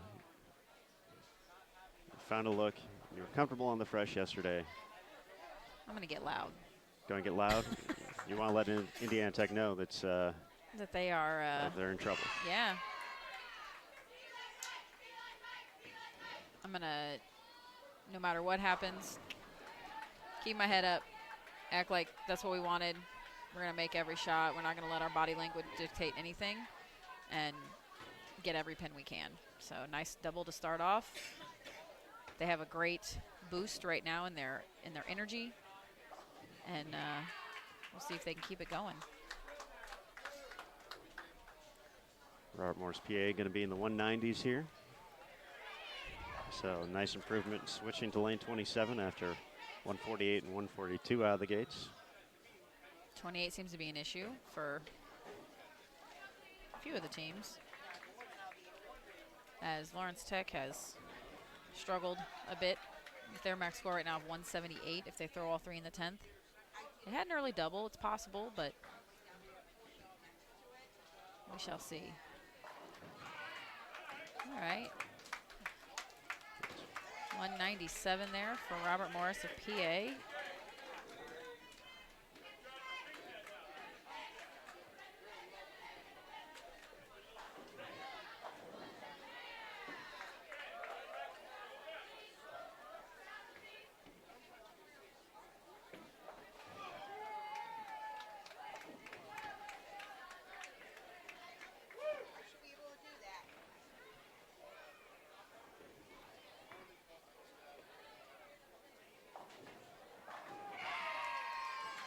Really impressed with the Eagles right here.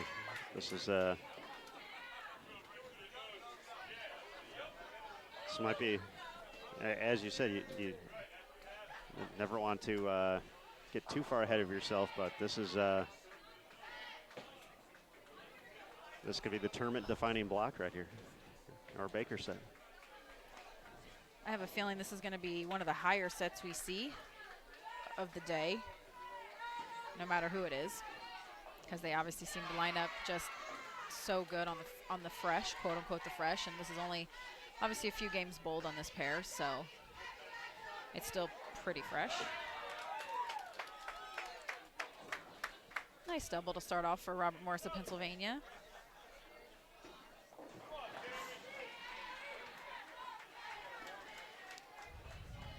Lawrence Tech saves 178. All 3 in the 10. All right, and just like that, we are switching over to game 4 of the second set of Baker. Almost halfway through the day already. Flying by. Doesn't really feel like Monday, though. I mean, I know we haven't been able to tell you what day it is. This is true. I had to think about that for a second. I was like, oh, wait, I'm getting work emails because people are going to work today and tomorrow, and then, well, partially tomorrow, and then they're going to be off for another day. So this is like the weird time of year when you don't know if it's Wednesday or Saturday or January. We don't really know what's going on. This is all factual. Factual and scary. Like, I haven't heard from my clients in a few days, so now that I'm actually getting texts and emails from clients, it's like, oh, wait, I do have something else to do. Just kind of cruising along the last few days, just like, you know, enjoying the quiet. Mm-hmm. In the mortgage industry, no news is actually good news. Let me tell you that right now. If you've never bought a house, no news is good news, because when you're constantly being asked for stuff, that's when there's a problem. That's when the trouble starts.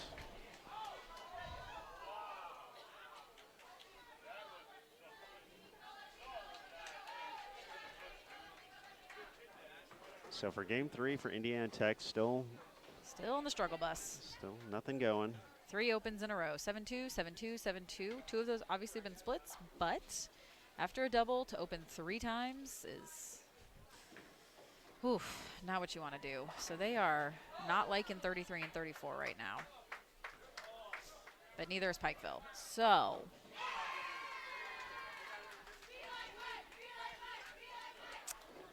Robert Morris, Illinois has found their stride. They are cheering. They are hyped. They are clean through 7.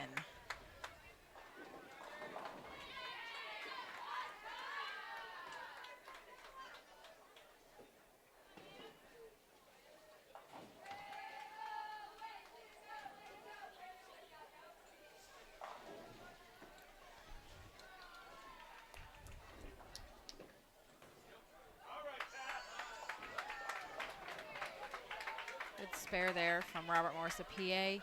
Clean through 4 frames. Oh, that's an unfortunate 3 count for Robert Morris, Illinois. Looks like that one just got away from her.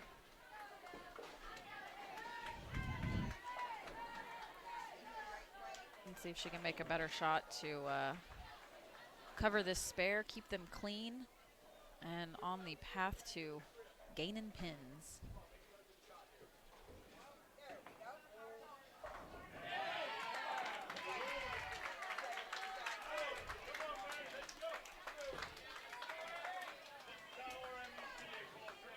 Oh, good cover there from Robert Morris. Didn't lose any count. Didn't so lose that's count. always a nice bonus.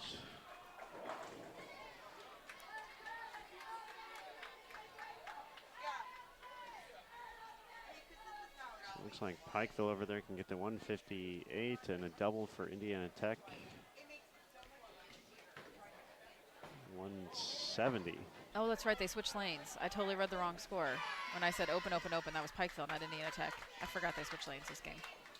My bad.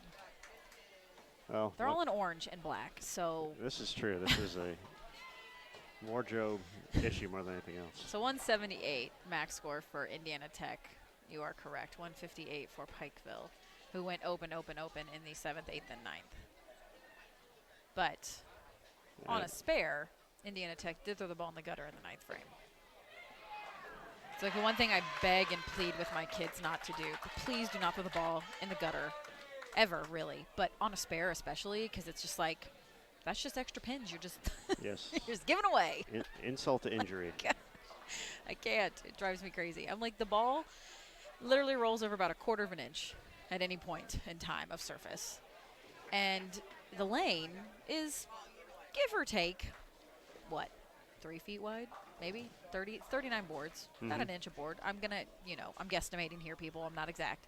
But, like, how is it possible that you throw the ball in the gutter? I've never understood it. But the only time I can truly understand throwing the ball in the gutter is, A, if you hit your ankle, because Lord knows I've done it, or if you're legitimately trying to play the gutter. 1, 2, 3, I can understand, because it's expected. You are trying to play right there. But, like, if you're playing the middle of the lane, how you throw the ball in the gutter is literally beyond my comprehension. So we'll see what happens this next game. I think they have 1 game to go on the in pair. Robert Morris, Illinois, max score 238. With a strike here in the fill ball, they have This is going to be three consecutive 230s, as predicted by Shannon Sellens. See? It's like I need to go play the lottery or something. All right, so didn't sound like she struck, but 237, nice. 237, so back-to-back 237s on lane 29. So they're going to be at 897 for the block. So that is a huge number. humongous score from what we've seen today in Baker competition. So That's actually the highest score we've seen the last 4 days, I'm going to say, in Baker, or last 2 days of Baker. I know you weren't at the Women's Center the first day, but just on the live stream pairs alone, 878 was the highest that we had seen in Baker, and that also came from Robert Morris, Illinois. how about that? So they are winning the Baker. They are winning the Baker. Top score in Baker. 897. Wow, that's like we said, that's going to be a big jump in the standings. That's going to definitely But now they let them pull away a little bit from. they're going to have a cushion heading into Baker set 3, but they also have to play the waiting game now. Yeah, they're a few, definitely 3 to 4 frames ahead of most of the team. Well, actually, no, I lied. They're about a whole game ahead of everybody. And they didn't bowl that fast, I don't think, but obviously when you strike, your pace is going to be faster.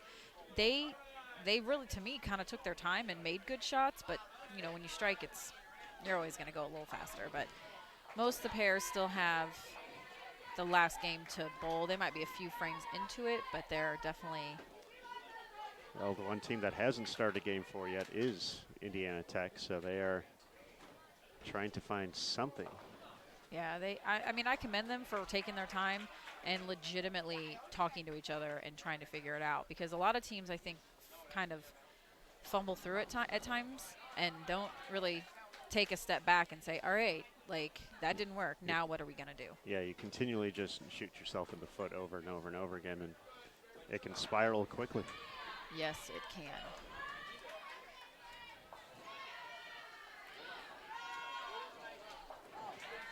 Nice cover there on the 3-5-6.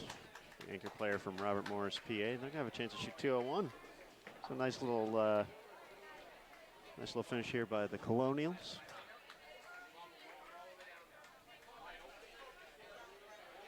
That would get them to 7-11 if they, I'm sorry, that's Lawrence Tech score. I apologize, that's not right.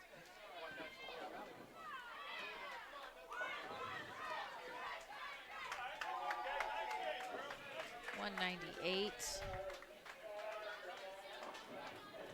for a 685.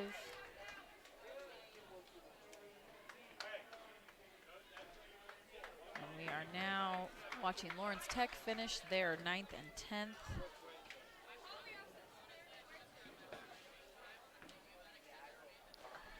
They have 5-10 after 3. Max score of 174 with a spare, and all 3 in the 10th. So 684. Schenectady, though, starting off first 3. 248 in the 4th, but looks like they're taking their time a little bit as well today. Yeah, just in the 4th frame, bowling with Hudson Valley. I mean, it's really in the girls' best interest to take their time, because every pin that you can gain on the position ahead of you obviously gives you the opportunity to finish higher, and right now power points is what you're looking for. So Absolutely. even if you can't win the tournament, I think that's what makes the power points so interesting. Even if you can't win the tournament, you still can gain points by finishing in 2nd, 3rd, 4th. Like, those are obviously more points than anything else, so you definitely want to concentrate, make it worth your while. And this is the kind of the part of the season where the rankings and the points have, you know, for most teams, a good chunk of teams, they've already kind of settled into having a handful of events. There's still a few who are, you know, this is kind of they have a slow first part of the season and they really amp it up in the second part. But this is kind of the point where teams are starting to establish themselves, kind of, you know, on the women's side, looking to be in that top 64, who's kind of around it, you know, what tournaments do teams have left, and especially when tier 1s, we only have 2 left after this. Yep. And those points become extremely valuable. 162, the final for Lawrence Tech for a 672. So as everyone else is finishing up, the girls will wait. But we have Pikeville bowling unopposed on 27 and 28. And Wright State and Hudson Valley coming up on 29 and 30.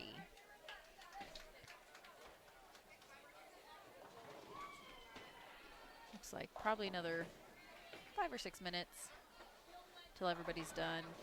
Pikeville and Indiana Tech are in the 5th frames, respectively, on each pair, or in each lane, I apologize. Indiana Tech clean, but no doubles so far. And Pikeville, spare, spare, spare, open, and hopefully a spare conversion here. Just a 10 pin, standing on 33.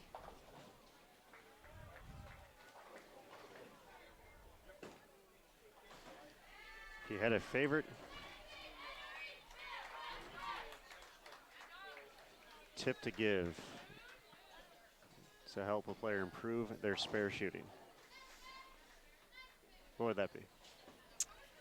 Oh, it's not something that I necessarily do all of the time, but it's something that I know helps, and I will do it if I'm struggling, is to draw an imaginary line from the pin back to the arrows, so you kind of have an idea of the path you should be throwing the ball on.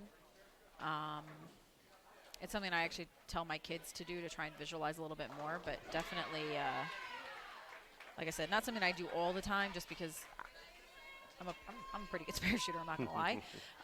And I know my targets and I know where I need to, roll the ball over in order to spare. But if I'm having trouble or if my swing's a little bit off, I definitely do use that. And it's just a visualization of seeing the path the ball needs to take and obviously seeing yourself make that spare constantly. So visualization is key in bowling. People need to try it. It helps. I promise you it helps. You should visualize yourself striking, seeing the perfect shot in your head when you have everything going the way it's supposed to. Your approach is dead on. You post the shot.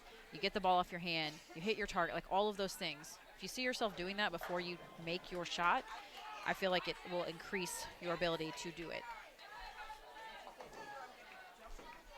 All right, I got to start doing that. All right, you and Emil. See, You need to have a little. I think you should get in on our competitions too. I mean, I feel like this could be like an interesting, like season-long thing that we could do. The Chronicles. I'm not going to lie. Stephen, to your question in the chat, that is Wright State.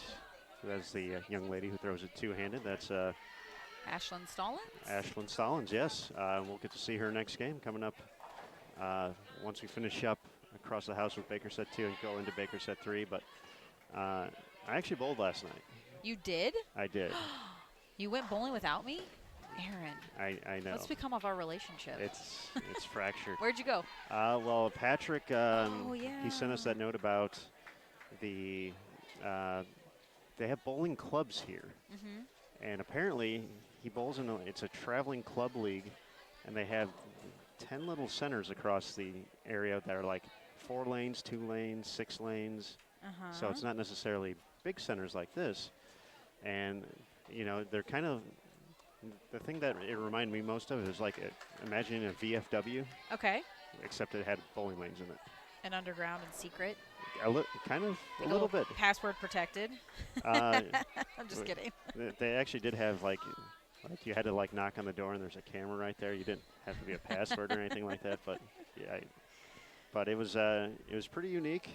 But they let Daniel and I throw a few shots. So Oh, that's fun, I though. threw about 5 shots with a houseboat?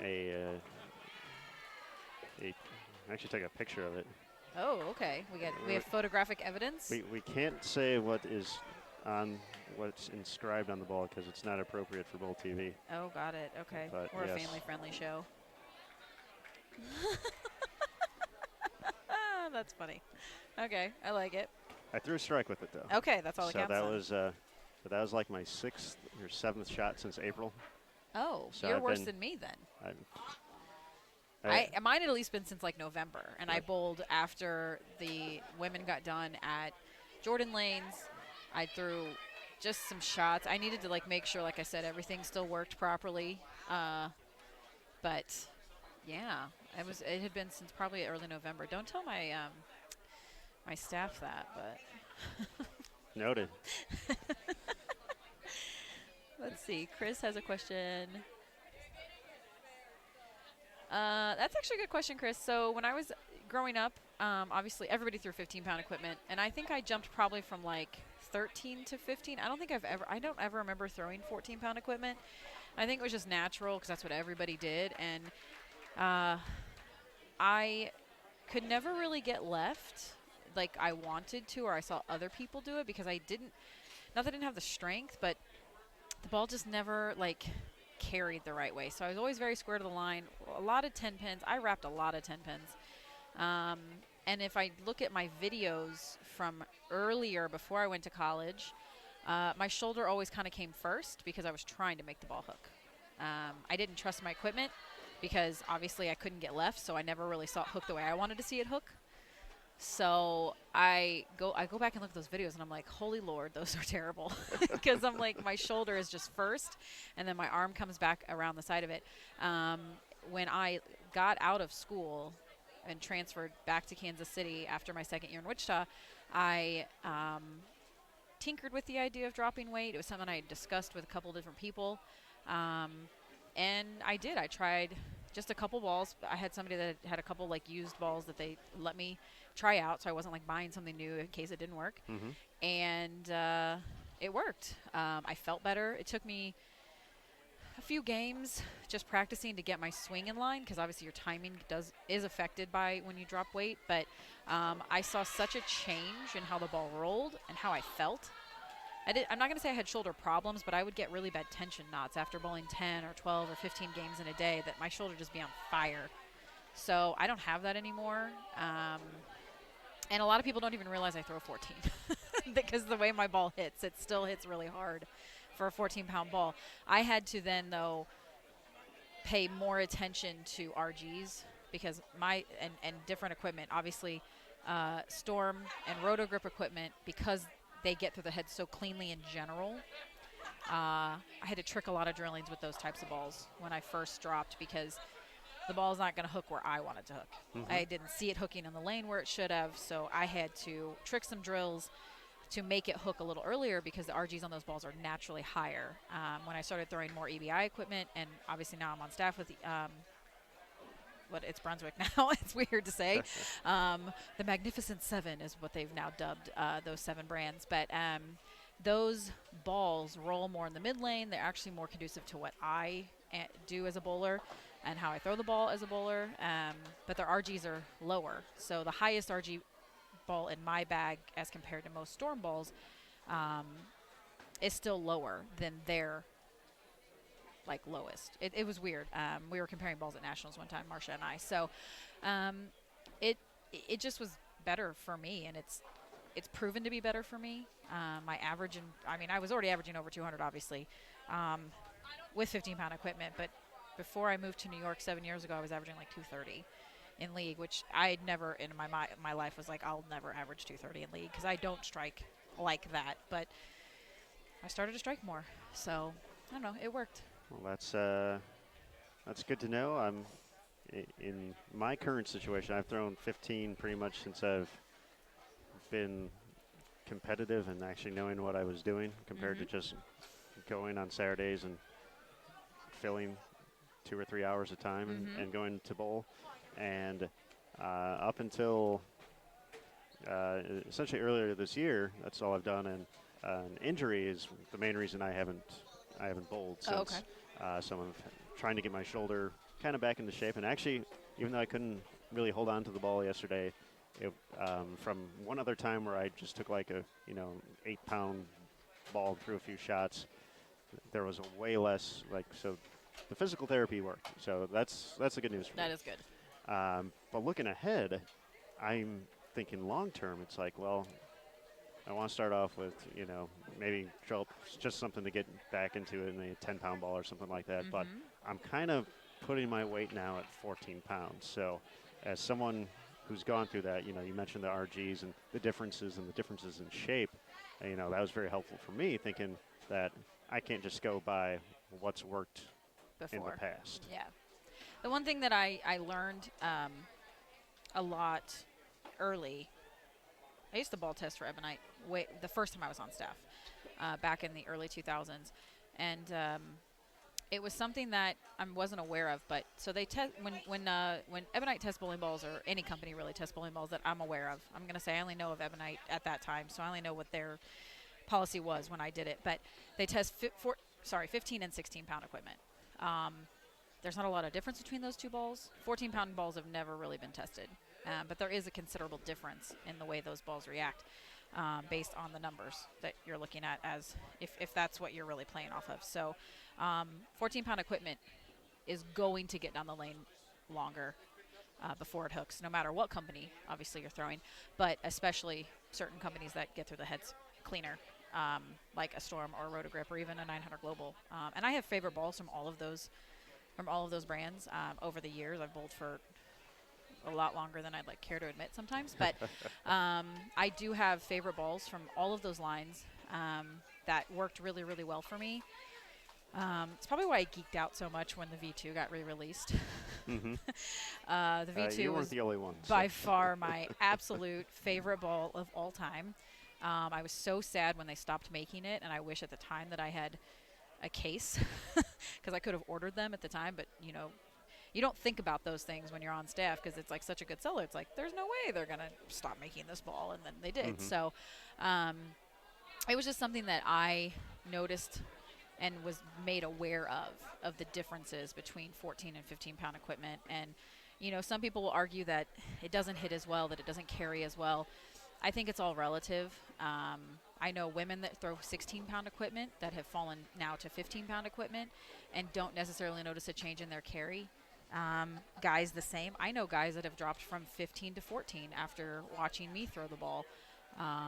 And it carries just as well. I think it's all relative. I think I went from leaving more corner pins to leaving more 8s and 9s, as funny as it sounds, where you just dead pure a shot and it looks great and the 8-pin stands in your face. I feel like I noticed I leave more of those types of leaves than I ever left, you know, just solid 7s or 8s, or I'm sorry, 7s or 10s with 15-pound equipment. But you kind of do what works for you, and no matter what anybody says, it works for me. So I've had success with it, obviously since I've done it, but more so in the last probably 7 years since moving to the East Coast.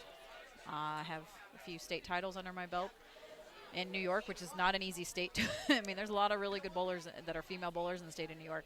Mm-hmm. I have a Long Island Masters title, which has only been won by men in the history of that tournament, except for me. So it's like, it works. I'll throw 14-pound equipment all day if it gets me the win. There you go. So hopefully that answered your question, Chris. And Aaron has updated standings. I do.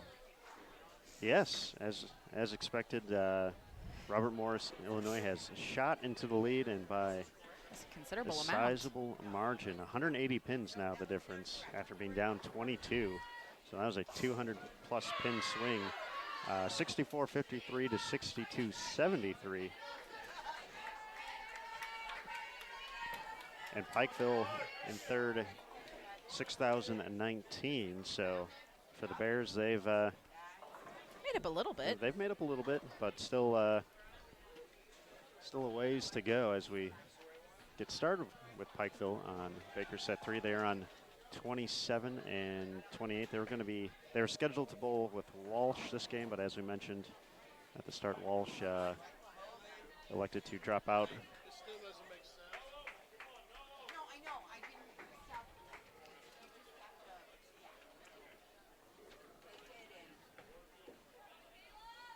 But Lawrence Tech, 59 and 14, Wright State 59.09, your top 5. Then a bit of a drop off after that in the standings, about nearly 800 pins to 6th place with Muskingum. Hudson Valley in 9th place, entering this 3rd Baker set. Let's see, Indiana Tech is going to be to our right. And they are still on the struggle bus, opening in the first 2 frames and splitting in the third.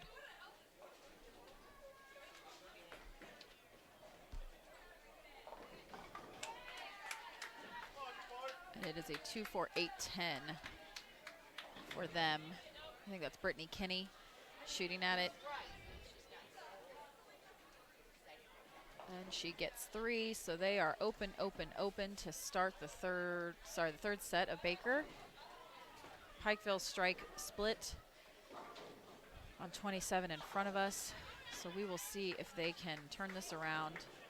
And Robert Morris of Illinois is down on 33 and 4, which was a pair that proved to be pretty tough for Pikeville and Indiana Tech, and they currently go strike, open, spare, I believe.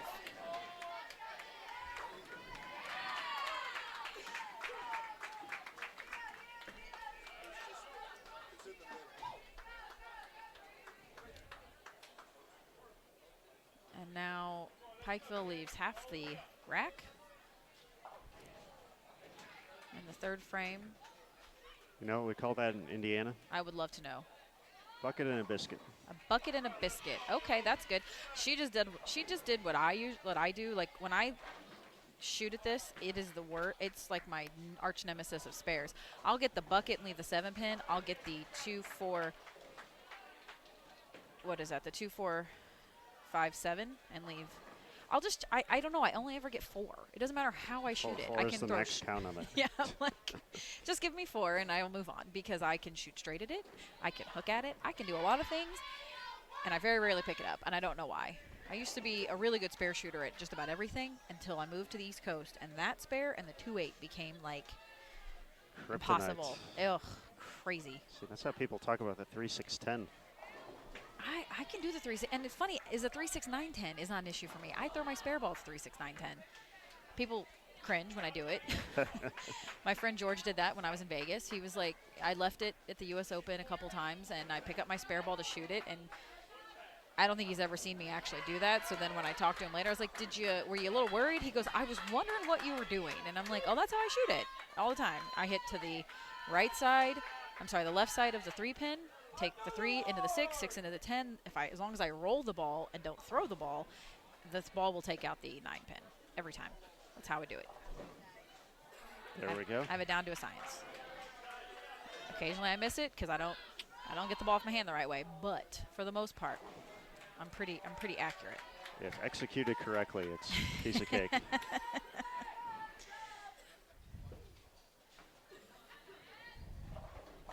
Oh, that was a great shot from Jessica Wolf to double up in the 4th and 5th frames after the open for Pikeville. Jessica Wolf originally went to Wright State to start her collegiate career before transferring over to Pikeville. Okay. She's had a nice collegiate career. I believe her senior season. Now Pikeville's an NCAA school, isn't it? No? Pikeville is not, no. Oh, I thought they were for some I reason. believe they are NAIA. So do they have to sit? Did she have to sit a year? I'd have to double check on that. So let's check at oldcollegebowling.com. Okay. The knower of all. I like. All right, State starting out. Spare, strike, open, double. Hudson obviously struggles with only 4 players, but it's just so important for them to spare when they don't strike when they can, because they are going to take 2 frames every game at zeros. So.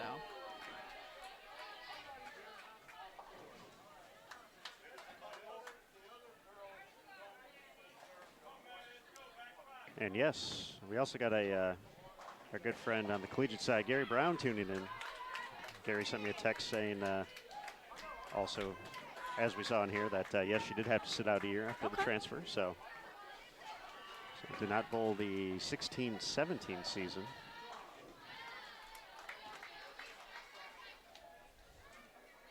Thanks for tuning in and helping out, Gary, and thanks to everyone for joining us here on Bowl TV for the Rotogrip Keystone Quaker Classic. Spending your Monday, whether you're at work or home. I feel if it's a Monday and you're at work today, like it's been all the holidays and stuff like that. Does it really work? Like it's like you're probably, it's more of just kind of like a casual catch-up day for most folks. I don't know. I have a client that's been texting me, so if I'm silent for a moment, that would be why. But looking to finish game 1 here, not silent, is Wright State. We'll be stepping up for 5 in a row.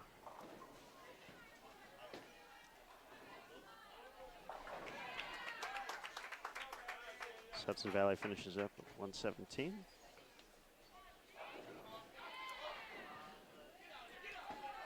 okay, No 7-10 there. no 7-10, but definitely makeable spare. So their max score now 222. Pikeville making noise in front of us on 27. I think it's so important for anybody who's going to be bowling unopposed to take advantage of that pair and just really take your time and make the most of it at this point. And Pikeville obviously open in the 2nd and 3rd, but they've gone turkey, spared, strike. So let's see if they can finish in the 9th and 10th strong. Max score 224. Indiana State is having some. Indiana Tech. They had 5 in a row, finished with a 191. So after a pretty dismal start, obviously they figured it out in the 7th, 8th, 9th, and they doubled in the 10th. 191 that first game of the 3rd set. So we are almost halfway through this day already. It's gone quick. RMU Illinois Down on 34 with a max score right now of 174, it looks like. But once again, that lead quickly shifted by a sizable amount. 180 pins now the difference, but as we said, it's looking like back-to-back, not actual position rounds, but just the way the schedule works out, that they'll be on the same pairs. So there'll be an opportunity to, potentially go into the mental matchup as well. Absolutely. Gwen in the chat has a question. Are collegiate bowlers allowed to bowl adult tournaments, if not NCAA? I think they can, right? That is correct. As long as they're not NCAA? There are certain rules regarding being a professional in a sense like that. They can, I know that obviously when I was in school, you could, as long as you were an adult bowler, obviously you could. If you were a junior bowler, I believe you had to waive prize money. It had to go to your smart account. Like the tournament had to allow any prize money to be paid, obviously, to the smart account. Not every adult tournament will do that, so you have to check to make sure that that is something that they will do. But I know, in regards to the professional thing, I know as I talked to Billy Murphy, who's the head coach at Newman, we were joking that I still have 2 years of eligibility, and he's like, "No, you don't," and I'm like, "No, I do," and he goes, "No, you're a professional." I said, "I've never bought my card." So even though I've bowled professional tournaments, I've always bowled them as a non-member or as an amateur for like the U.S. Open. So I believe, still have technical eligibility to bowl in college if I was to go back and get like my master's degree or something like that. So, but no, Gwen, to answer your question, they can bowl as long as they're not NCAA. And Gary Brown also chimed in as well via text and said, does depend on the organization, NAIA. Wow, why can't I say that? It's just letters. It's just letters, Shannon. NAIA, I have to say it slow, and NJCAA, National Junior College, have their own rules that their athletes must follow. But yes, here for the USBC Collegiate, though, you can be either a adult or still a junior member if you fall under the junior age restrictions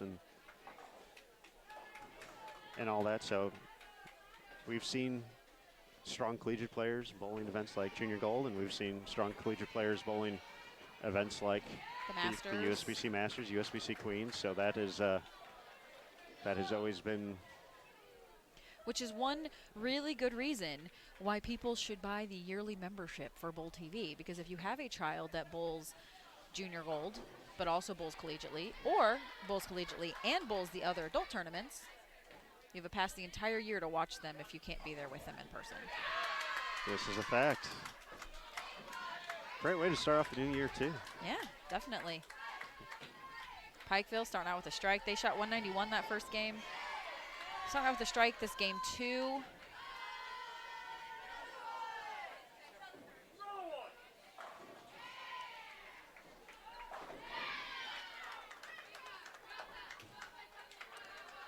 That is a great point, Chris. And Chris knows, because Chris just spends a little bit of time here on Bowl TV, so Just a little bit. Can definitely get your money's worth. Definitely when you break it down month to month and event to event, yeah, definitely get a lot of coverage for over the course of more bang for your buck, or over an annual subscription. So.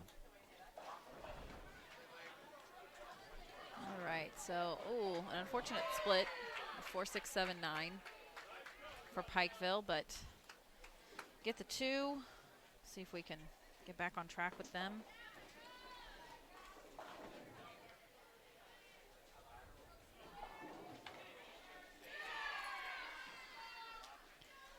Robert Morris down here on 34. I didn't see quite what they shot the first game. I didn't see the very end of it, but they do have strike, spare, double to start this second game. So it looked like from where we were at, they opened the 10th for 161, so Indiana Tech gained 30 on them. okay. But 180 is a big number. 180 is a lot to chop down there. Not saying it can't be done, though. I got to start somewhere. And the momentum had been entirely in Robert Morris, Illinois' favor after their amazing performance on 29-30. They shot 897 for their 4-game Baker set.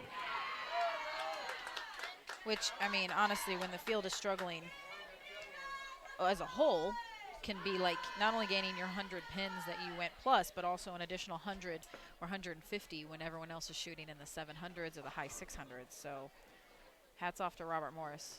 They have another strike here, it looks like, in the 5th.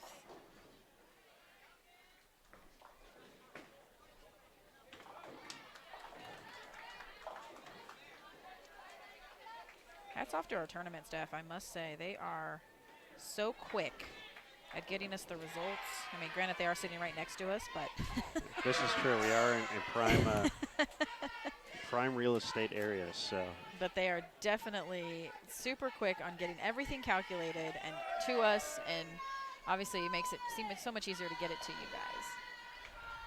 Yes, that definitely goes a long way, and there's I think one of the things a lot of folks don't get to see. I think that's why we make mention of that often on broadcast, each and every day. So if you watched all 4 days of this, you've heard us talk about the Polash family and all the volunteers and all the folks who help out. But it's for very good reason, because they're superstars. And Pikeville here, strike open, Turkey. I'm kind of surprised she didn't get 2 on that split, but maybe she was trying to throw a better shot. I'm not sure exactly what the reasoning was behind that. But 6 out, but now they're on a Turkey. So we'll see if top of the order, follow it up.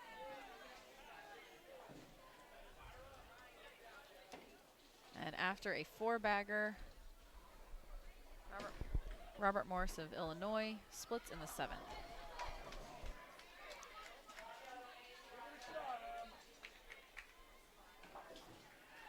Like a 3-6-7 for the Eagles. They were unable to convert.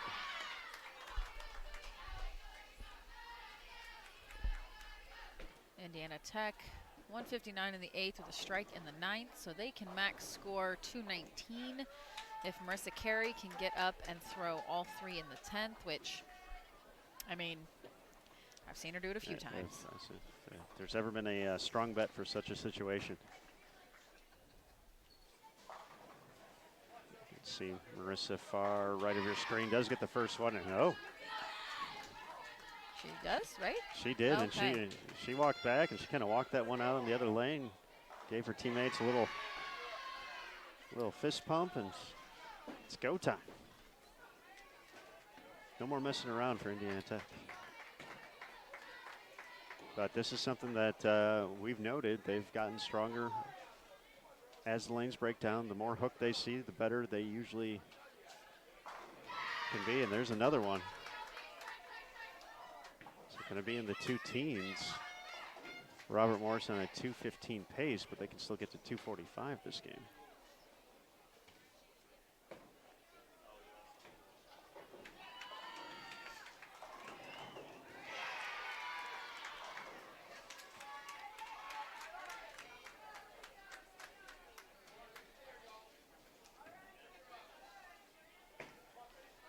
But for some of the miscues we've seen throughout the day from Indiana Tech, a clean game that they got to their 4 and 5 and allowed their 4 and 5 to do what 4 and 5s do, throw some strikes. So nice 217.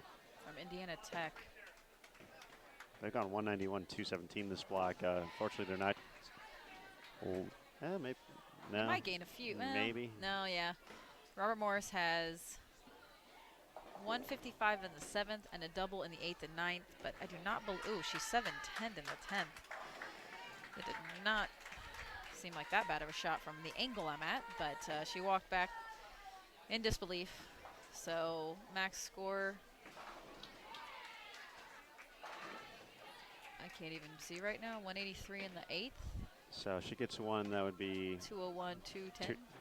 She gets one, 210. If she gets one, it'd be, I think, 211. This would be 202 if she was at 183.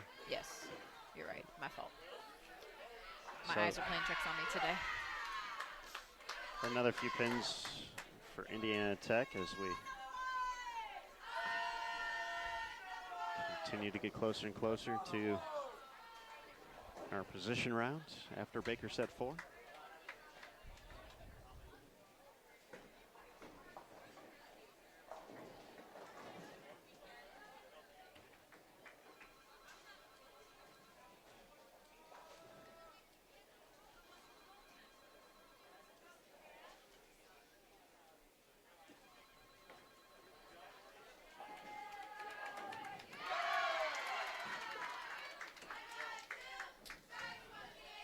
And Robert Morris, Illinois, now taking advantage of its talented coaching staff as well. This is one of their former players in front of us right now, scouting out 27 to 28. That's where they're heading next. That's Michael Martell, who's actually was the tournament MVP here last year at the Roto Grip Keystone Quaker Classic. Okay. Has now since finished his collegiate bowling career, but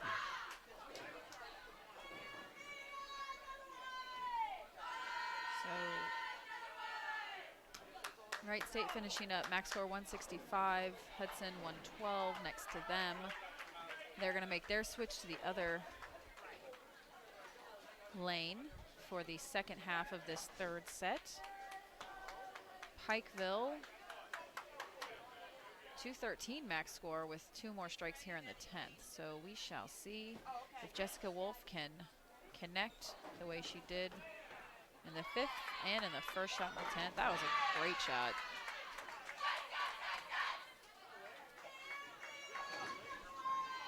and they got another one.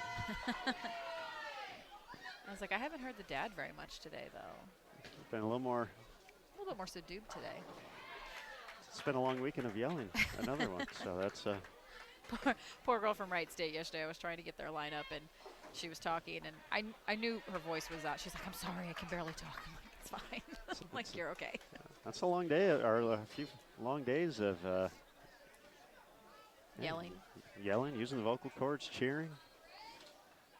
Great shot there from, looks like a sub in for Pikeville for the last shot. She gets 9, but 212 there for Pikeville. And Wright State, 165 was their max score. Just wasn't quite sure. They switched over before I could look up and see it.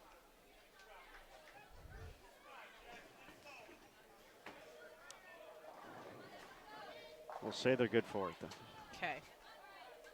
because we don't have official scores. They got to turn the official scores in next to us. So. That's true. Very true.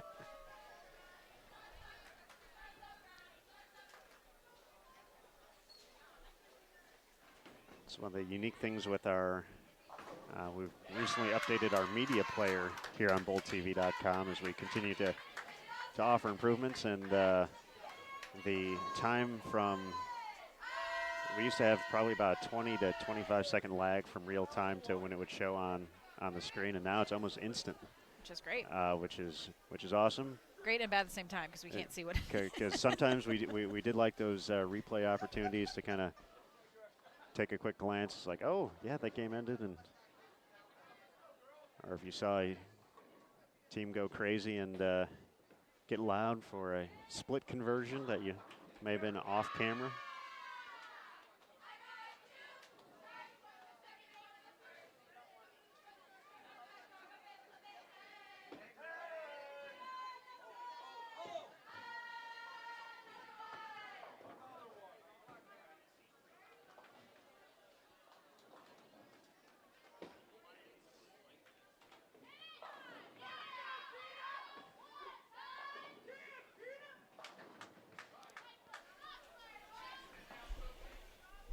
See, I can make that work, though.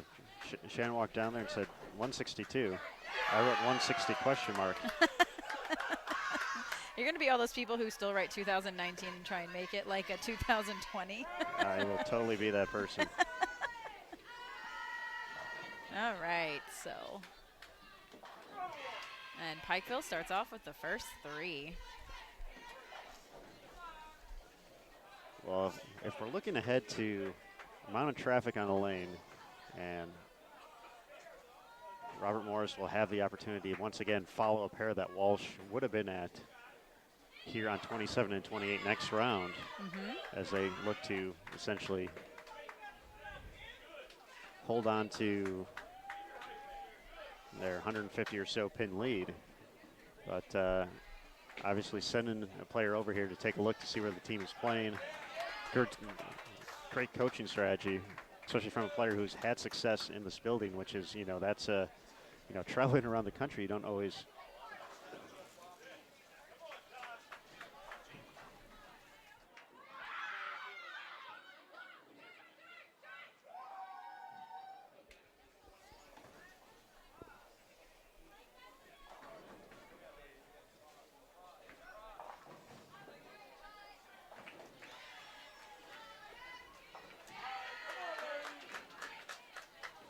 Take a quick peek down to our right.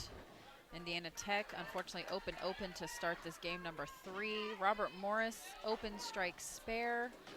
They are literally bowling right next to each other, just on separate pairs right now. 32 and 33 right now, so.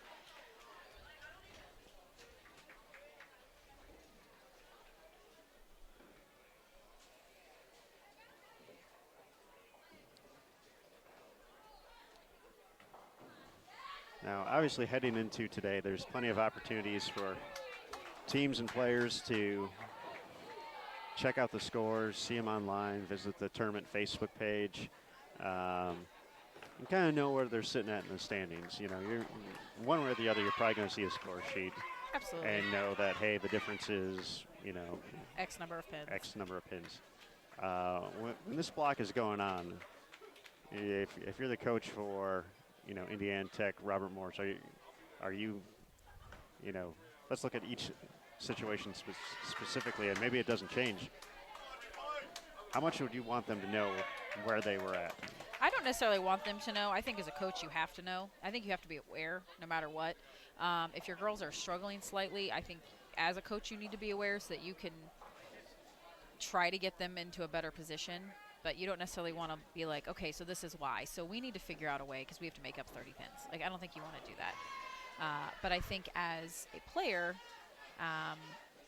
I wouldn't necessarily want to know because I want to be focused on making the best shot I can make. In this instance, if you're bowling well, I think, again, as a coach, you need to know. You need to know that you are making strides to be there. That way, if you need to take a chance, you know how many pins you have to give if that becomes an issue. So, or obviously, if that comes up and something that you need to do. And what's the word I'm looking for? I'm trying to think of the word I'm looking for, and I can't. But if it is something that happens to come about and you're able to give a few pins and take a chance to maybe get lined up for a position round or something like that, it's important to know how many pins you have to give. So as a coach, you definitely need to know. I don't think you need to tell your players that, though. I think you definitely just need to keep them focused on trying to make the best shot they can if they're struggling, and if they're on it, to continue to do what they've been doing all day. So you're saying if there's a chance we can spend money to make money. Absolutely. So Indiana Tech is thinking about it. They definitely need to be thinking about covering some spares if they're not striking, and they have not struck a ton today, so they definitely need to get on the spare train.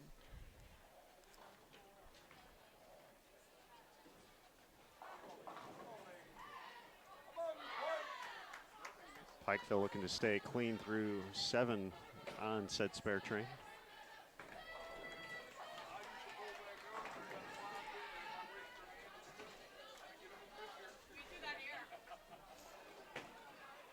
This is game 3 of 4 for Baker set number 3.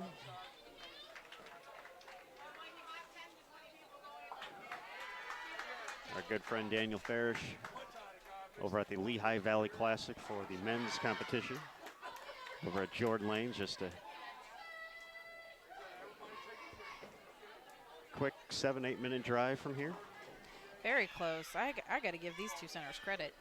I'm literally situated directly between the two. I'm 1.5 miles from one and 1.5 miles from the other for where my hotel is. So it's been nice. It's a nice, easy ride out of downtown right over to here. So.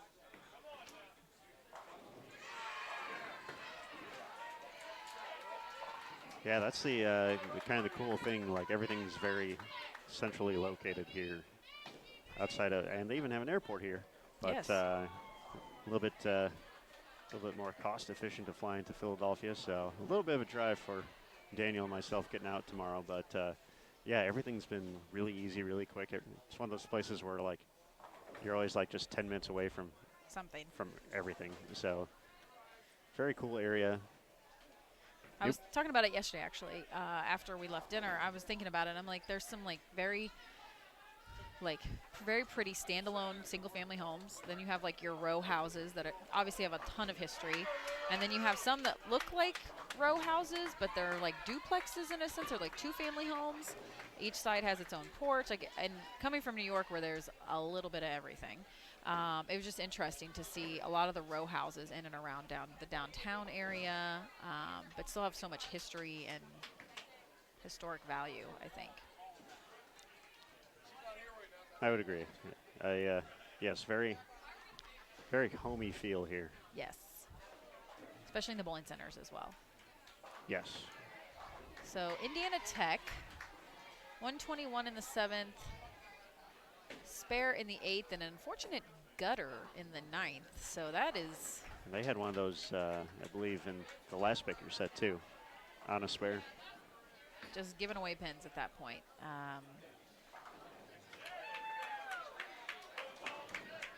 But Robert Morris of Illinois is struggling just as much. 134 in the 8th with an open, and they have a 9 count in the 9th. So nothing, it's not that it's terrible at this point, unless Indiana Tech can't cover this spare.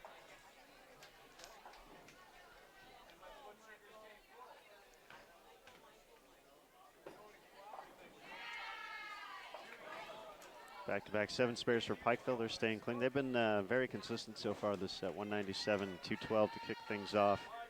An opportunity to get to 221.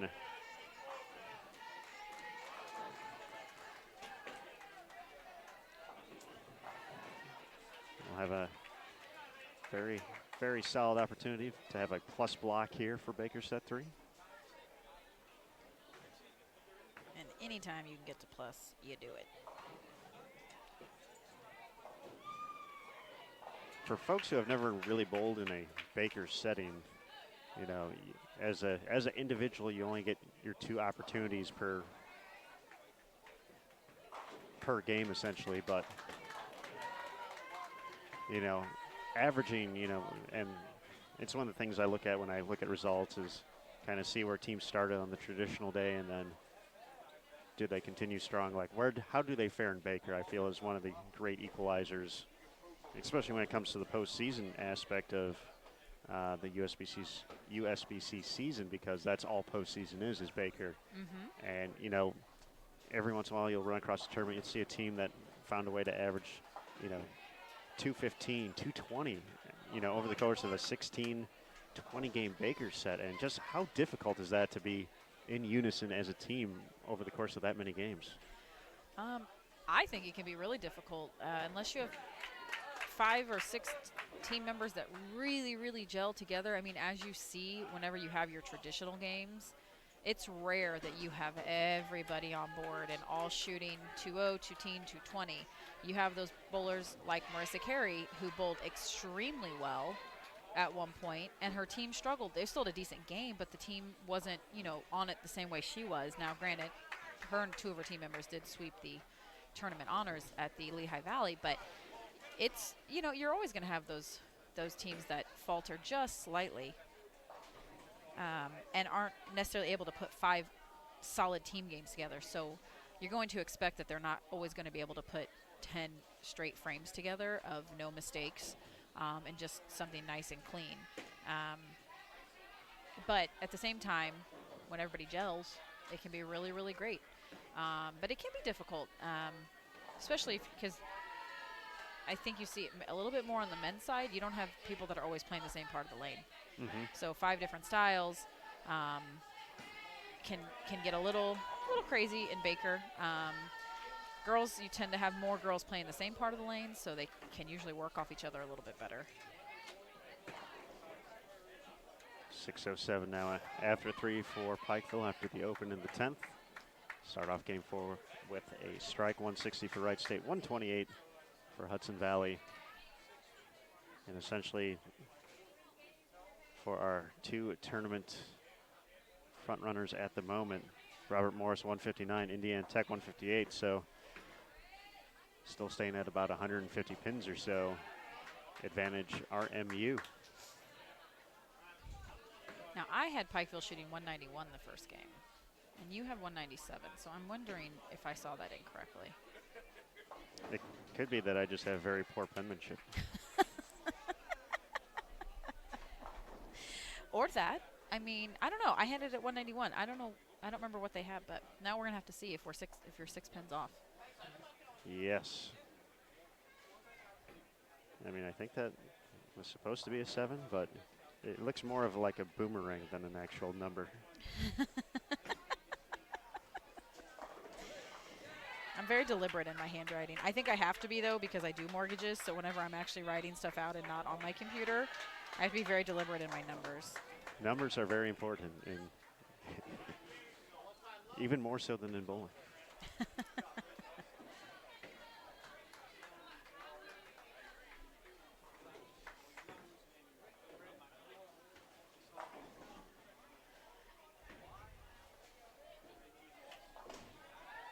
So we are game 4 of the 3rd set of Baker games. Chugging right along here. What is it, about 12:15? 12:15 local time here. Nice little pace. And with the way the tournament staff gets the numbers done, I don't think there's going to be any real wait to get the position round numbers out after the 4th set. So No, it shouldn't be. It's going to go quick, as does Baker, but I think we talked about how much, you know, obviously you mentioned when teams get into a groove and things start to align for every single player, and all of a sudden the energy and the adrenaline of the moment takes over. What is, you know, even in a traditional game, you know, when you see all 5 players click in a way like that, just the energy that can come from that, how big is that? And I mean, obviously, the collegiate atmosphere is built off that, but how much of an advantage can that be to a team to be able to get loud, get aggressive, get excited in those situations? I think it obviously propels the team to push even harder and to focus and try to make those great shots, but I think it also can intimidate your opponents in a lot of ways, especially when you have a battle for first. Obviously, when Indiana Tech and Robert Morris were a little bit closer in the standing numbers-wise, I think it could have maybe gotten to Indiana Tech a little bit when Robert Morris was by themselves and striking and going 100 over for 4 games, and nobody else has been able to do that. So I think it can be an intimidation factor and can be kind of one of those things where you either can shrink down and get into your own mind and really try to maybe bowl better, or you can say, I want to shut them up. So maybe it's a moment when you guys get louder. But I think it plays an important role. The energy in which you're exuding can be probably one of the single greatest weapons you have when it comes to bowling in that sense. Obviously, your spare shooting's great, striking's great, whatever, but it's one of those things that can set you apart.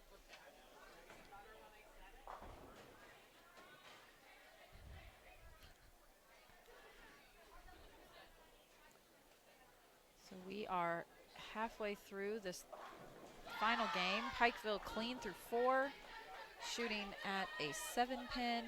Jessica Wolf steps up.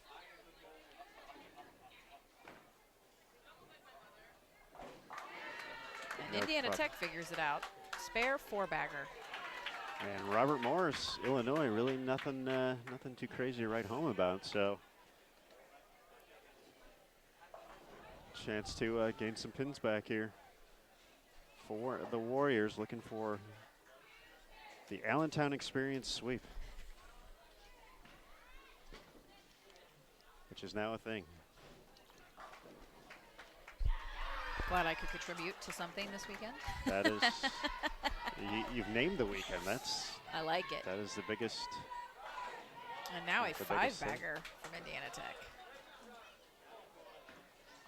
And once again, as you mentioned, they are bowling right next to each other, and they're louder than Robert Morris right now. they're louder, and they're not afraid to let them know about it.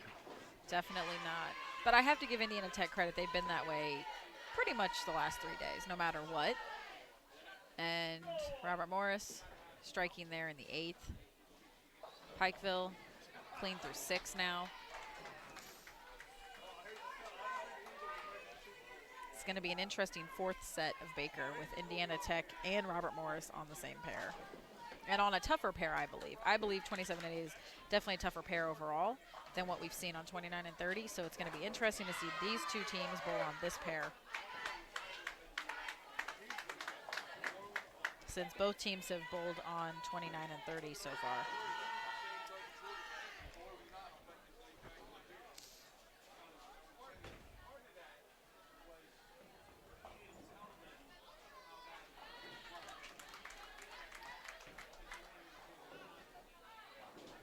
Can Robert Morris defend their title here?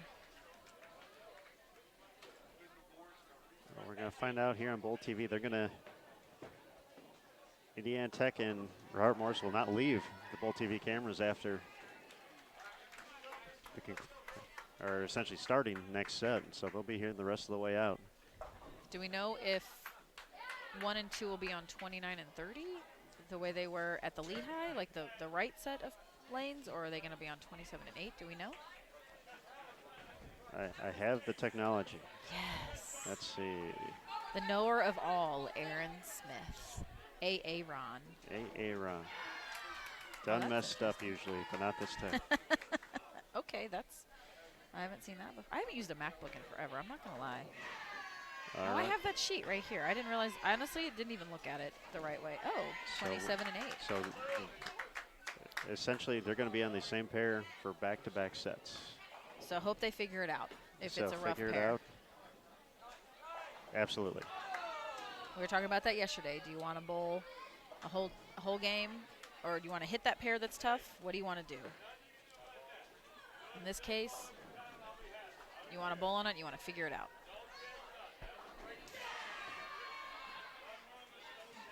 Robert Morris down there on 33, max score right now of 207. Indiana Tech, unfortunately, a split in the 9th. Looks like a 4-6 maybe? I would agree with that. Yeah. So, as I've said before, every split is makeable in some way, but better to get count in that sense. Let Mercer Carey step up in the 10th. 206 right now in the 9th. They have a max score of 236, which will obviously still gain pins on Robert Morris. They did not get the second hit in the 10th. She 2-8-10, so 194 if she was to spare it. So Mercer Carey can gain a lot of pins right now if she, and she does. She connects.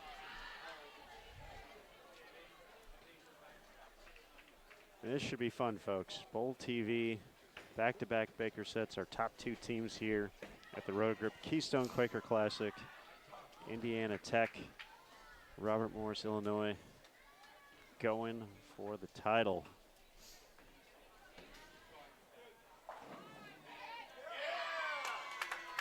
Strike there from Jessica Wolf. Max score for Pikeville, 214.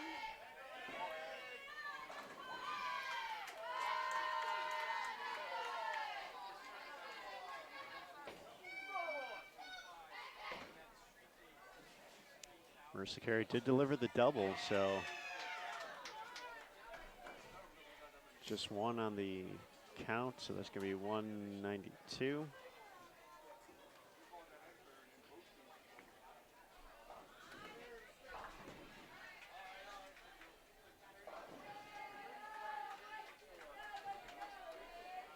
that's a nice 34 pin. No. What do I have? Yeah, 34 pins, right? 236? 236 to 192. Oh, sorry, 44 pins. 44, and they had already gained 35, so that's 70, almost 80 pins, right? 79, yep. So essentially it's going to be right around 100 pins heading into these final 2 Baker sets, which is very Attainable? attainable. Words become tough to say after a couple days, Shannon. I don't know why. Trust me, I get it. So 202 for Pikeville to end their set. I have 803. Aaron's going to have a few pins higher, so we're going to see who's right. 809. Oh. And a max score here for Wright State with a spare from Madison is going to be 189. She's 179 right now. Let's see if she can get her hit in the 10th.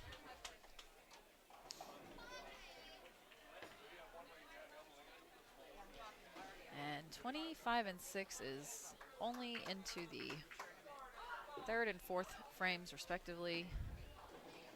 Everyone else is getting done as they move to their 4th pair of lanes. Who do we have coming up? Obviously, we've mentioned 2 teams. Indiana Tech and Robert Morris, Illinois, but over on 2930 we'll have Robert Morris, Pennsylvania, and Muskingum. So we will be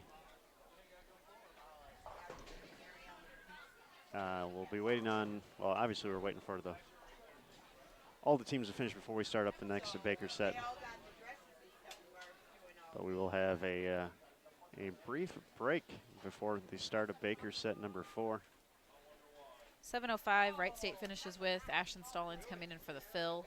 She looks like she's having a little bit of trouble sliding right now. So we will see as everyone is finishing up.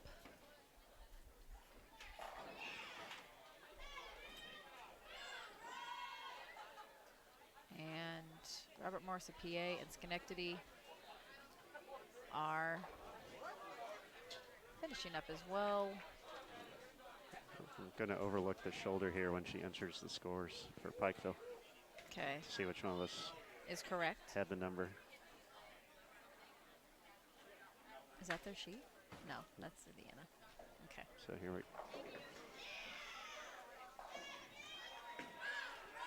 said before, and I'll say it again. Shannon, you're right. Yes. Yes. Write it down. I still haven't overcome my deficit in a meal whenever we're together. He'll do that. But so Indiana Tech, Robert Morris, Illinois coming up on 27 and 28, 29 and 30, and I'm sorry, 29 and 30. Robert Morris, PA, and Muskingum. So with that, as we mentioned, we got about half a game left over on 25 and 26. So, Shannon, how about a quick break here on Bowl TV? I like it. All right, folks, we're going to step away for just a second, but we'll be back with Baker set number 4 here at the Roto Grip Keystone at Quaker Classic coming up next on Bowl TV. Thanks again for joining us. 2 more to go before we conclude our fun 4-day Allentown experience. We'll be back in a few moments. That's right.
everybody. We are back here on Bowl TV. Rotogrip Keystone Quaker Classic.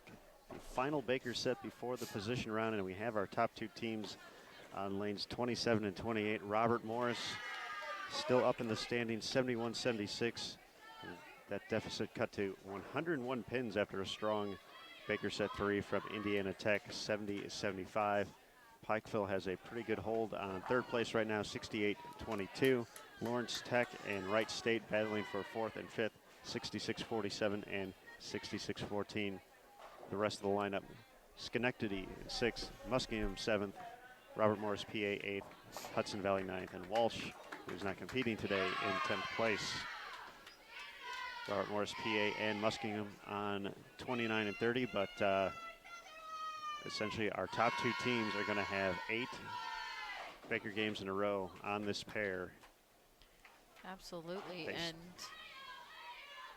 it's the toughest pair, I think, overall, from what we've seen. So it was did offer many challenges during the men's Baker portion as well, including specifically lane 27. So and Indiana Tech starting on 27, open spare strike, spare, 8 count.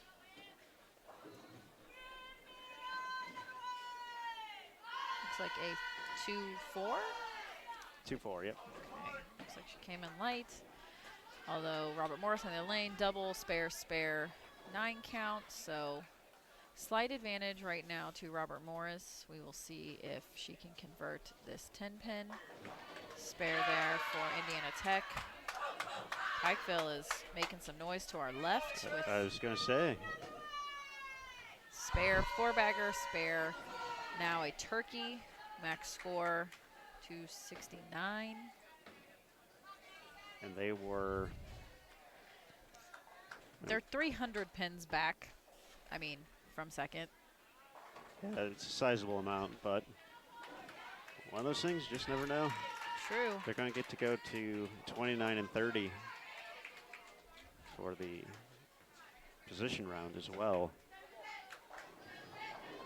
I mean, you shoot 260 multiple times. Hey, it's.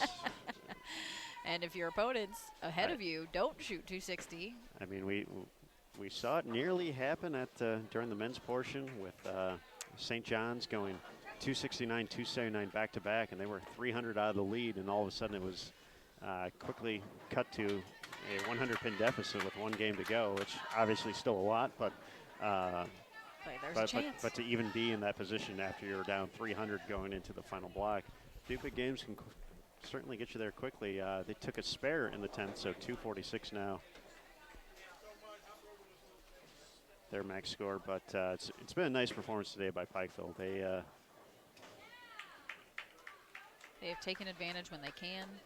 They bowled unopposed and had a good set in front of us, obviously. went plus with 803. Yes.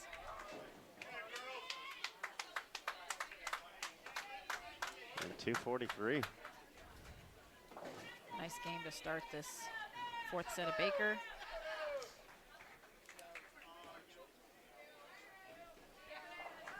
Lawrence Tech is off to our right.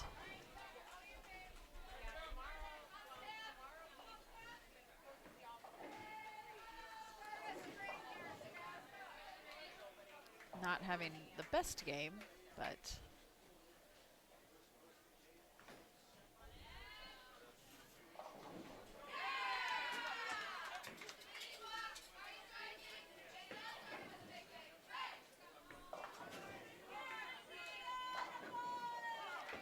Robert Moore crosses over in the 7th. They're still clean, just with the early double.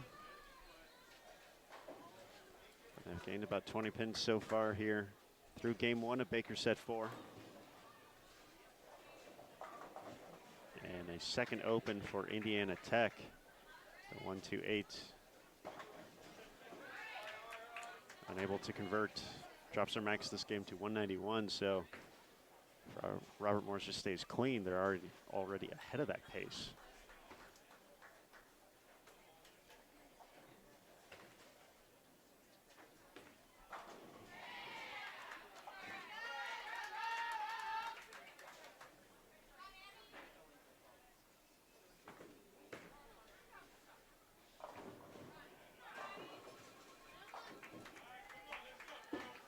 We've seen some Baker sets where Indiana Tech has taken a game or two to kind of get comfortable with the pair after switching to a new, or switching for a new Baker set. So I mentioned they're going to be back here for the position round.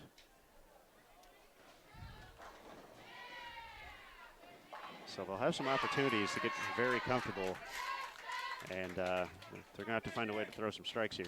Absolutely. 148 to start off for Muskegon. Robert Morris, PA, struggling a bit.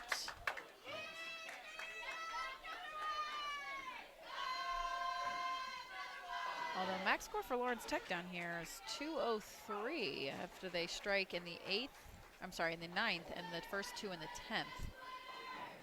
So she goes up, gets 7, so 202 for Lawrence Tech to start. They were only 33 ahead of Wright State for 4th, so. And Wright State is down to our right even further on 33 and 34. Looks like max score 189 this game.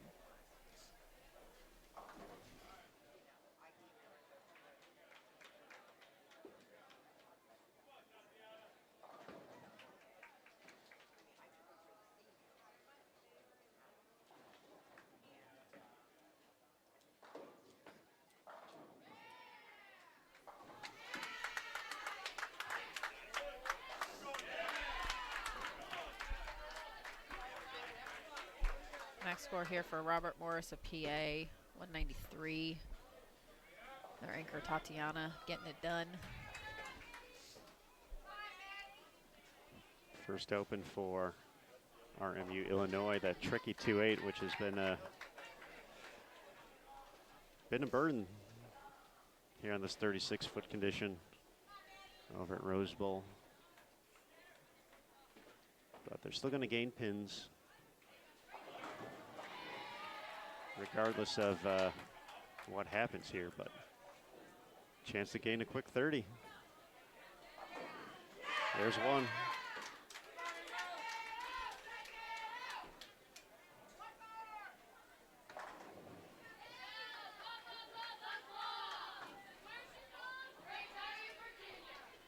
$169 for Indiana Tech.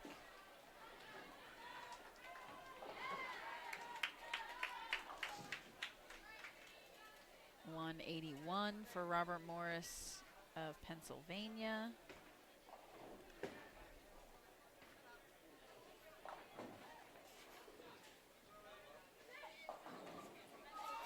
Oh, that's a nice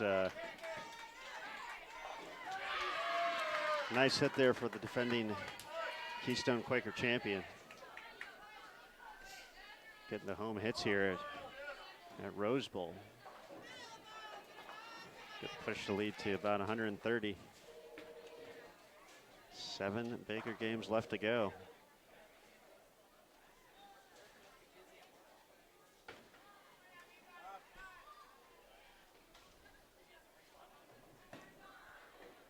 I feel it's just amazing how close and then far away and then close and then a little bit farther away and then closer, and then there's so much fluctuation from game to game with the runs that teams go on. Gonna be 200 even. So nice little 31 pin advantage. So 132 now.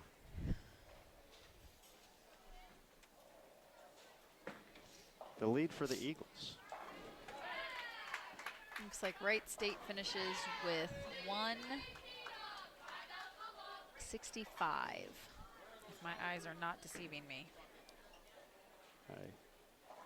They are not. I would agree with that.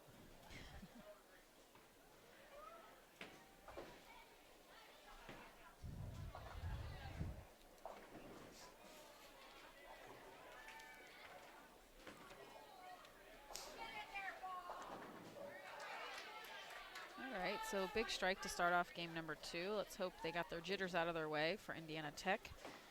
They can settle in and There was some. Looks like she almost crossed over on that shot. I couldn't quite see it in the replay, but it didn't seem like it was super solid. It's definitely a flat 10 left there, but Indiana Tech shaking up their lineup a little bit from what we saw yesterday. So they've been trying to find the right combination throughout the course of the day. Once again, didn't look comfortable in the early going. In Baker set 1, we had them here on Bowl TV, and Robert Morris grabbed the lead and then ran away with it in Baker set 2 with a massive 897 block.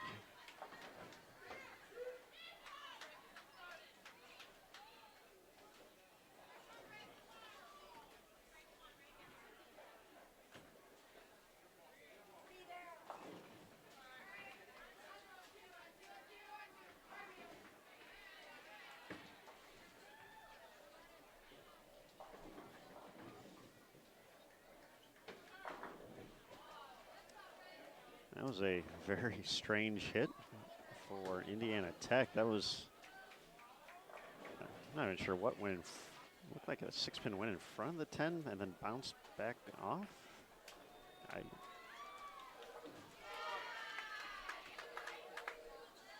Strange indeed, costing them a 3rd frame strike, but 10-pin left to shoot at.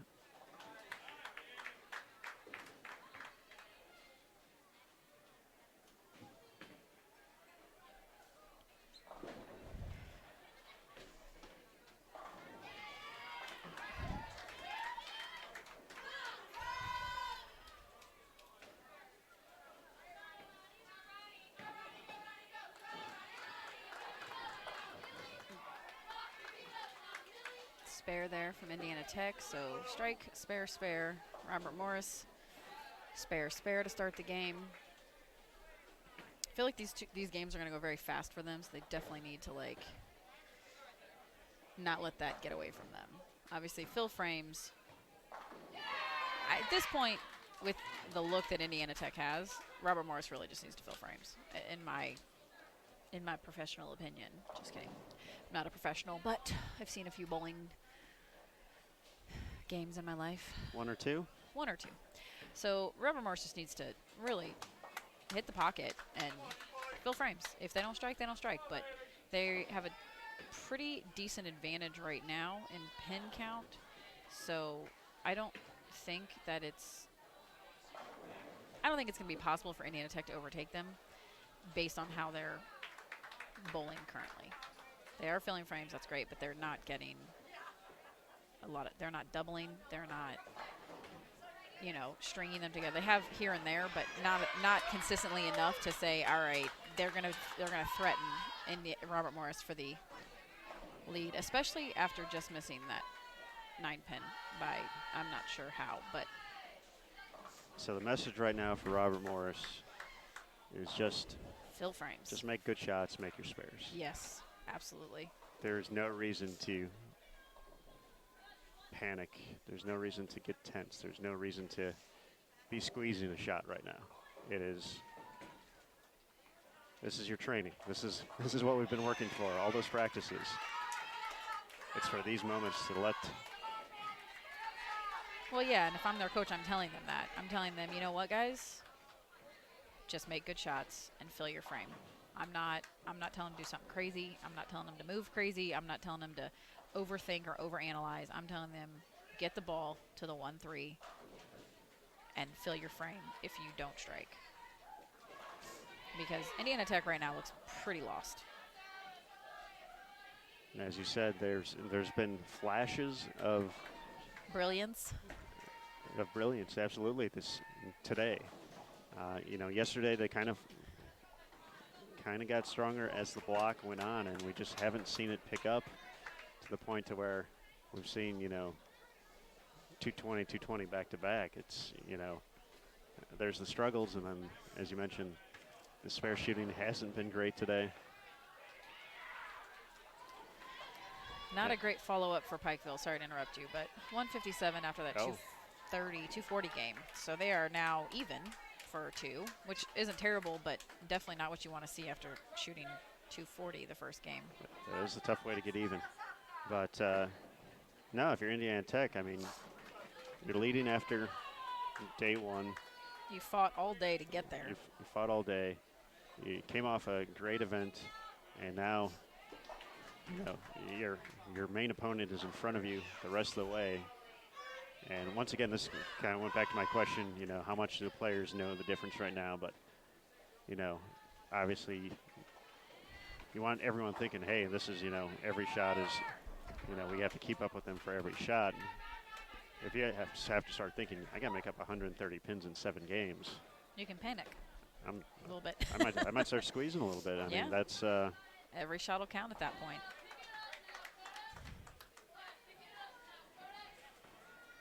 with the split from RMU in the 5th. Just 2 pins gained so far in this game for Indiana Tech with the open of their own.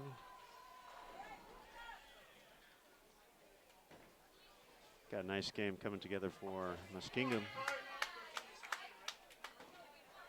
203 with a spare here.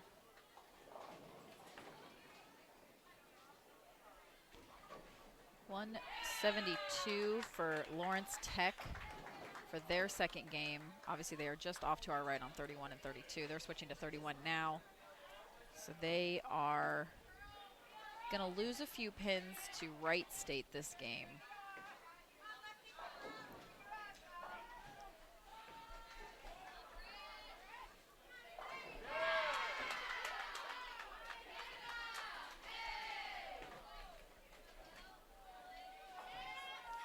Nice spare conversion there. And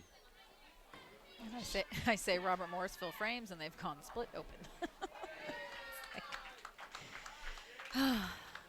It's frustrating to watch. They just won't listen. They just don't listen. It's just frustrating to watch.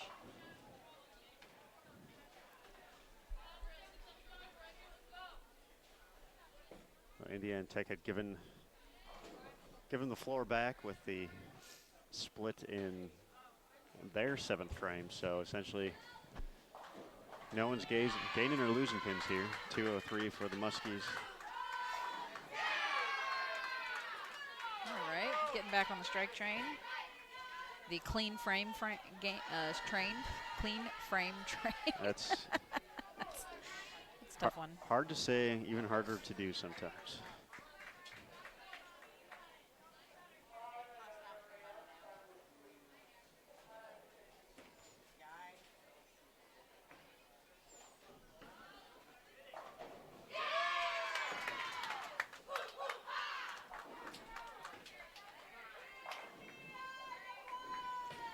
Pikeville figuring it out again. I'm sure they'd like to take back a few shots of that last game. Spare 3-bagger to start for the Bears. 203. Nice game there from Muskingum on 30.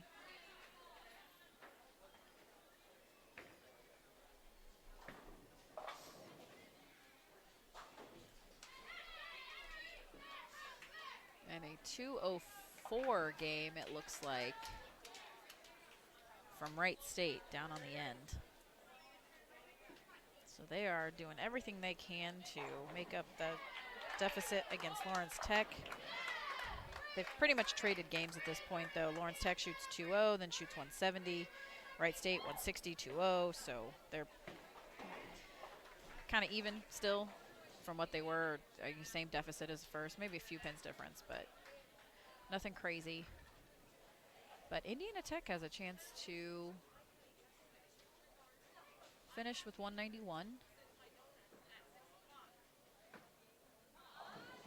193 is max score right now for Robert Morris.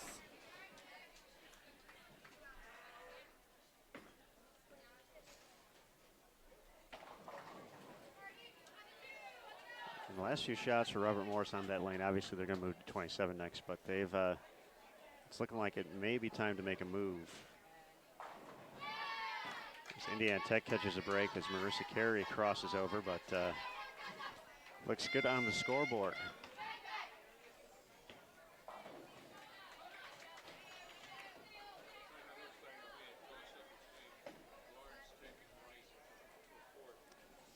So Indiana Tech has a little bit higher rev rate than Robert Morris, Illinois. Yes. How much yes, is that they going to come into, you think, potentially the breakdown over the course of the next 6 games on this pair? Well, normally I would say it's going to be a slight advantage because they have the ability to cover a mistake. If they get it right, it's going to have a chance of obviously getting back. But at this point, a straighter might be greater. And most of the girls from Robert Morris are playing a little straighter. They're taking the lane a little bit more out of play, that having to figure out that reaction, not knowing if the ball's going to hook or maybe hang. So normally I would say it's probably good, but like I said, too much speed and around the side of it too much, and the ball's going to shoot 60 feet. So 180 there for Indiana Tech. I think at this point the advantage is going to be Robert Morris just being able to play a little bit straighter because they're not concerned necessarily about covering boards and wondering where the ball's actually going to get to. So 156 there for Robert Morris.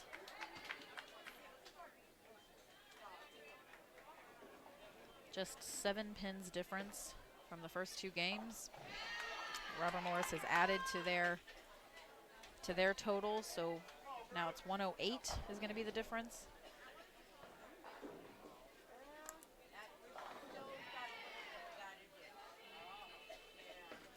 And everybody's switching lanes now to bowl these final 2 games before position round. So games, what are we at? 15 and 16?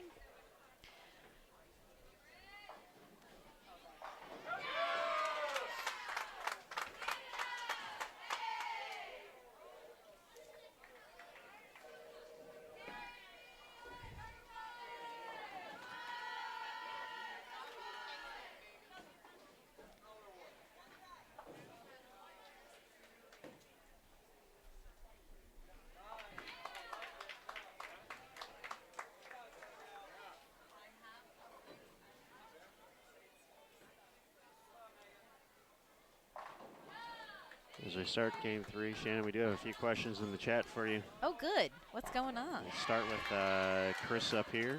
Okay. So Shannon, as a coach, are you more of the type who watches your team and wishes you could pick up the ball and roll for them sometimes, or do you feel more relief that you're coaching instead of competing during those moments? Oh, I definitely tell them all the time I wish I could do it for them because my team, the girls especially, I have so many newbies, and it's like I tell them and I try and show them, and I'm like, oh, I just wish I could do it for you because I get it, and it's one of those things that's really taught me about patience and about how to communicate more effectively because I get it and they don't get it, and in my mind I'm like, well, why don't you get it? And then I have to think, oh wait, it's because I've been doing this since I was 3 years old. I get it.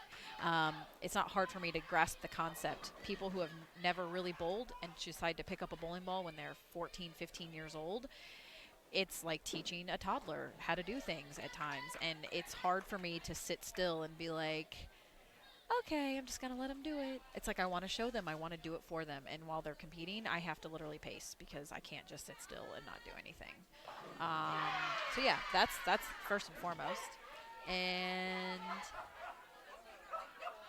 unfortunately, no, Shannon O'Keefe is not here today.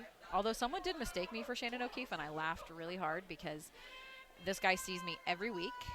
This is actually a great story. Sees me every week. Literally sought me out to ask me for lessons. And I am a person that I work a lot. I don't have a ton of time for myself, let alone the time to spend to give someone a lesson. So I generally tend to turn lessons down because of that fact. I don't have a lot of time for myself. And it's one of those things that the few hours that I do have, I like to spend with my dog usually. Sometimes my boyfriend, but you know, my dog is the best. So Brady the Beagle. Brady the Beagle. Hashtag Brady the Beagle. So he sought me out, and I told him again, unfortunately I don't have the time. And then now he's bowling league, so he sees me every week. And he came up to me at the end, it was the beginning of the season maybe, this year, the fall season. He's like, hey, nice bowling. This, you won a tournament. And I was like, no? What do you, I was like, what? I gave him a look like, what? And I was like, I haven't, at that time I hadn't bowled since the Lucy. And that was like the end of July. I'd literally like 2 months off. And I said, I haven't bowled in like 60 days. I'm like, what are you talking about? And he just looked at me, and I walked away. And I came back by him, and he said, no. I just saw it online. Like, you just won this and this. And I was like, that is Shannon O'Keefe. And other than the fact that I have brown hair, she lives in Illinois, and you're in New York.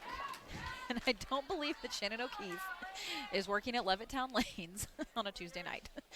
And he just kind of looked at me, and I had to walk away because I was like, we don't look anything alike. Now, people mistake Shannon O'Keefe and Stephanie Johnson all the time, which, again, they look nothing alike. But that is the first time that I have been mistaken for Shannon O'Keefe in person. Love Shannon, but Shannon lives in Illinois, and I live on Long Island. So it was great. It was super funny, and I asked his teammate, I was like, is he serious? And he's like, yeah, he's a little confused. I was like, okay. So, but you are prepping your arsenal for competition. Jeffrey, what's your question regarding prepping your arsenal for competition? Maybe I can answer it. You can take my answer and then maybe message Shannon as well. And, I mean, Shannon's pretty good, so I might take her advice, but I'm pretty good at it too, so. There are. That's actually funny, Chris. There are, and I used to laugh when I joined the Ebonite team again and signed a new contract with them, obviously for the first time in about a decade. I laughed. I said they have the market cornered on Shannon's. That's true. We were all on the same staff, so definitely a lot of Shannon's. So, which is funny because growing up there were like none. Before I really met Shannon Plahowski, I was like the only Shannon I knew. There was one other kid that went to grade school with me named Shannon. It was a boy. Other than that, I didn't know any other Shannons. And now there's 3 of us. It's great. So. The 3 Shannons. Yes. Jeffrey, as we said, if you want to detail your question a little bit more, we'd be more than happy to go in there. But for right now, we'll wait for that response. Thanks for everyone for joining us here. This is Game 3 of Baker Set 4 and Robert Morris, Illinois. They are putting the hurting on basically everybody in the team, but especially Indiana Tech, who's bowling on the same pair as them. Indiana Tech faltering here in the 4th and 5th with a split and then an open.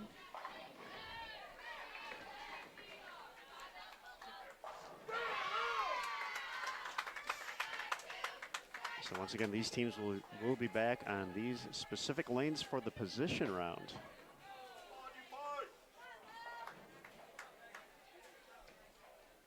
So time to get information, and miscue on spare shoeing there from Robert Morris.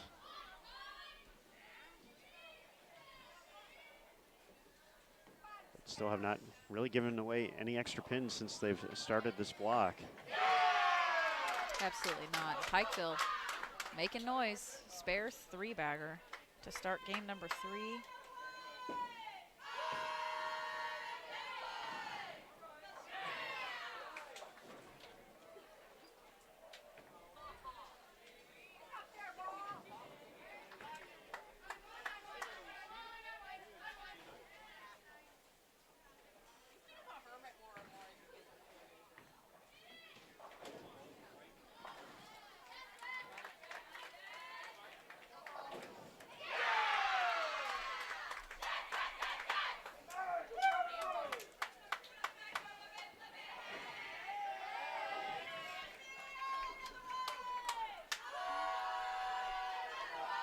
They make me want to like cheer for them at this point. It's well, it's been funny watching like around like the other teams, like when they do that cheer, like the other teams just kind of get into it because they just know it's going to happen. So I've seen other players like when they ask for another one, and then like the second another one, it'll just be a handful of players who are saying it along with them. It's like.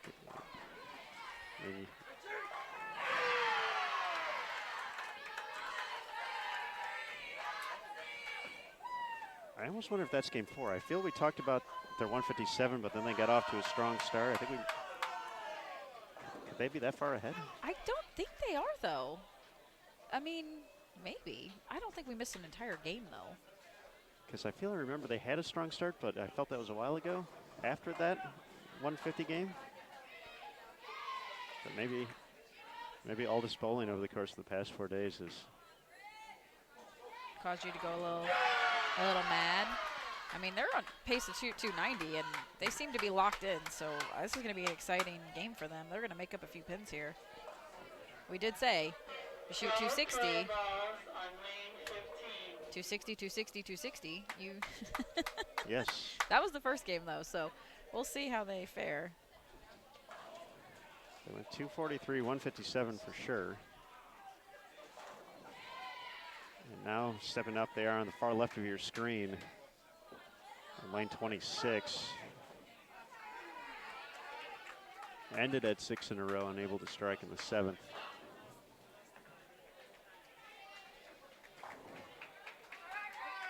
But Shannon, I've been here for 4 days now.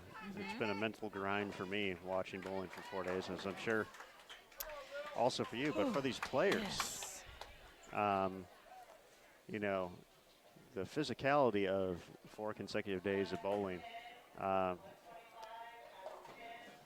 As a competitor, if you're preparing for an event like that or an event like the U.S. Open, what additional things do you do just to be ready to,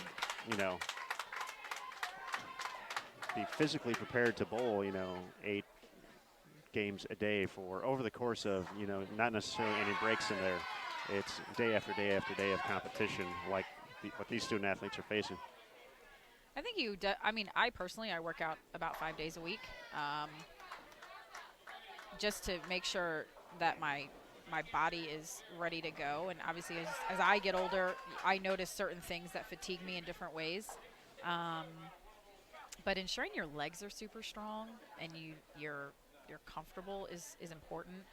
I've never been super strong in my upper body, I will say that, but I've always had really strong legs. And when you're getting down the stretch and you're getting tired, you can tend to stop using your legs the way you should. And honestly, your power is generated from your legs, no matter who you are. And you have to make sure you have strong legs. And I think eating well while you're bowling is important as well. You see a mix of what the parents bring in. They're bringing in fruit, they're bringing in cheese, they're bringing in those things. But also, trying to stay away from super sugary things that are going to maybe amp you up a little bit. I think it's important to really be able to maintain that level of calmness when you need to, and get the energy from your team versus having a ton of caffeine or sugar. I personally think that's important, but I think making sure your legs are super strong and ready, because these girls are bowling 6-team games, 5-team games, depending on what the tournament is. We're bowling not just in the U.S. Open where you're bowling 8 games a day, but in normal PWBA events, we're bowling 16 games a day. And that can be taxing, and it is mentally taxing, but it's also physically taxing. And, you go try and bowl for 12 straight hours and see how well you do. I laugh when people are like, oh, I could do that. I'm like, I don't think you can. You don't realize what it does to your body. And, the next day you wake up and maybe you're a little bit stiffer, maybe you're a little sore, maybe your hand is super swollen, depending on what part of the country you might be in. But I think it's important to keep yourself in the best shape you can be in. I think that's why, workout regimens are so important in this particular arena. 2:02 for Robert Morris. And it looks like Pikeville's going to finish with 2:45 with a strike. 183, unfortunately, for Indiana Tech.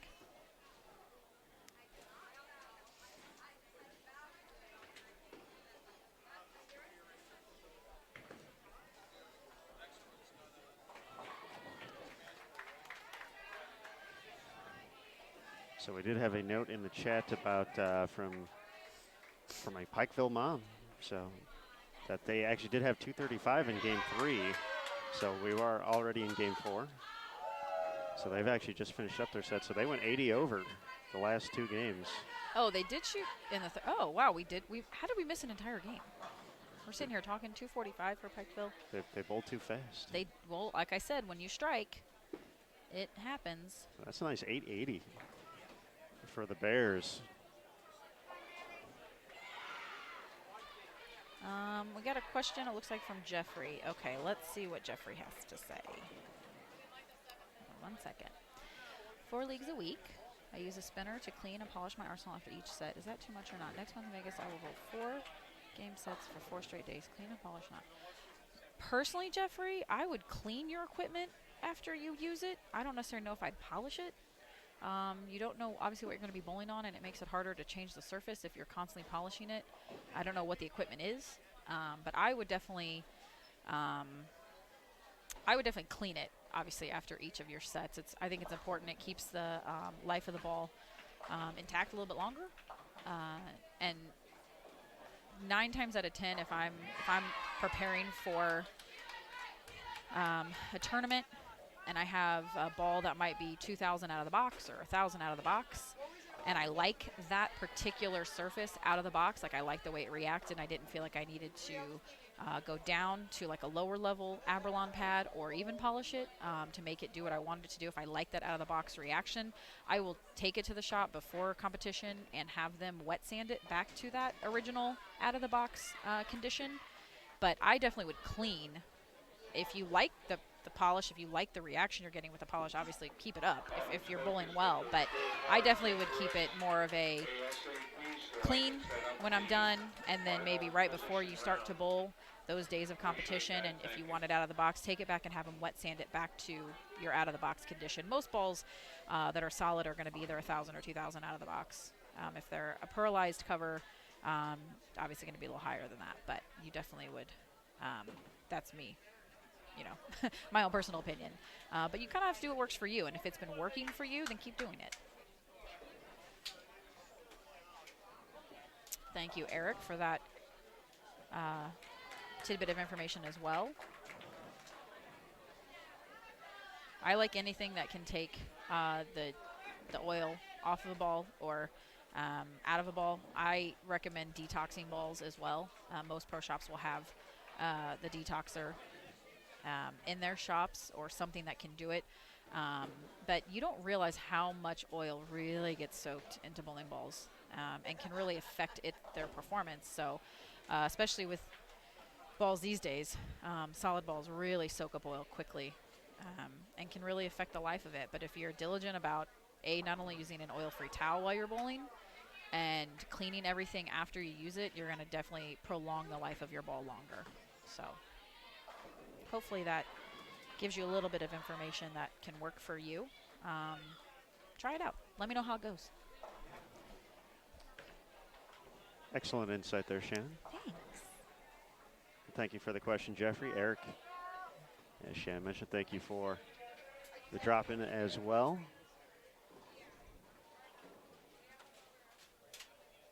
We're here in our final game of Baker Set 4 position round coming up next for the title here at the Rotogrip Keystone Quaker Classic in 2019. My name's Aaron Smith, sitting alongside Shannon Sellens, soon-to-be Hall of Famer Shannon Sellens. Missouri State Hall of Fame, let's be clear about that. Hey. It's not national. Hall of Fame is Hall of Fame is Hall of Fame. I don't want anybody to be like, wait a minute, Aaron said this. We'll asterisk that. Yes, the Missouri State Hall of Fame, they've decided to add me to their, roster of incredible members, joining the likes of someone like Dick Weber, Pete Weber, that I'm pretty positive are all Hall of Famers. It's a pretty great honor, actually. It's pretty exciting. I was talking to a friend of mine on Long Island on Thursday. Yeah, my birthday was Thursday. I did a new headshot picture because they add us to the plaques that they have hanging, and I wanted a good picture of it. So he agreed to take some photos of me, and I said, it's weird. Everybody's asking me, like, oh, it's a great honor. And I'm like, no, you're absolutely correct. And I said, in my mind, though, I feel like I'm still like 21 and I'm just starting my adult career. Like, it's weird for me to think that I'm the age that I am, and they're like, "Oh yeah, you've had a career worthy of being inducted into a Hall of Fame." I don't think of myself in that sense, no matter what I do. So it's kind of it's odd to accept that in the sense, but I have to say thank you and welcome the compliment and hope I do it justice from here on out. So thank you, Chris. That's very sweet. My friends were like, "Do we have to call you Shannon Sellens Hoff like we call Carolyn Doran Ballard?" Oh, Hoff? nice on the score sheets. Yes, that's. I'm like, maybe one day, but not right now. I will allow Carolyn to be the only Hall of Famer listed on our Nationals sheet. Oh, God love her. All right, so fourth and final game on both of our pairs. I did not see those two. I had missed game 3 for PA and Muskegon as well. So we are going to have to check those score sheets for our teams on 29 and 30. So I get busy talking. And We're losing game 3s, except for we got Indiana Tech and RMU for game 3s, but that's. But right now, not too much happening here in game 4. There really hasn't been any moving and shaking, if you will, for in the standings themselves. Absolutely. As both teams are just kind of trying to find something. Nothing is really. We have one 200 game, 202 from Robert Morris, Illinois in game 3, and that's it's been about it. A couple 180s, a 150, a 160 in there, and they're gonna have to come back here. So for Indiana Tech, they had made up about 80 pins in the previous Baker set, giving a few back, but still gonna have to find a way to gain 25 pins a game at some point if they want to sweep the Lehigh and the Keystone.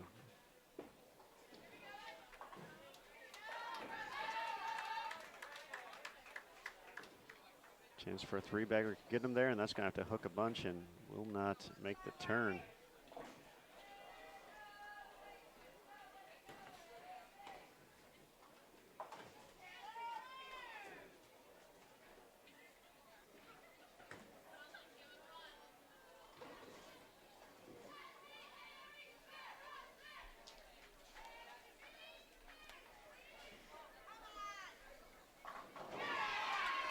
Okay. There's some energy. Yeah. Max score of 210 here for Robert Morris. 212 max score for Indiana Tech. Definitely Indiana Tech's body language is showing that they feel slightly defeated right now, even though there's still 4 more games to go. You can definitely see it, that they are not feeling so great.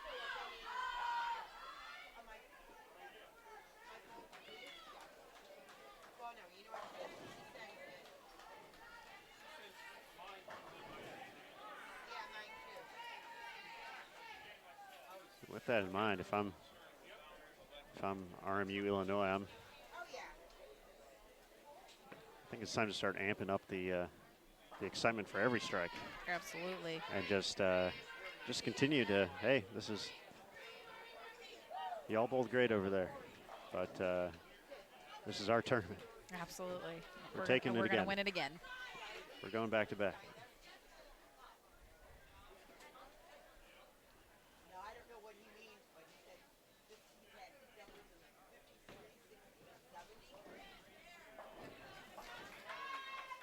They spare in the 9th, giving them a possible 190 max score. Indiana Tech now needs to step up, and I mean, they get through the last 4, absolutely can do it. To get to 2-0, gain a few pins.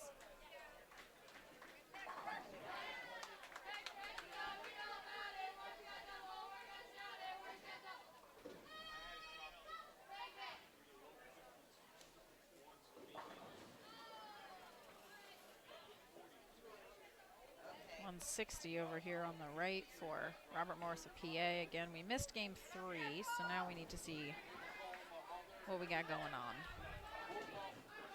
Ooh, here comes Wright State with their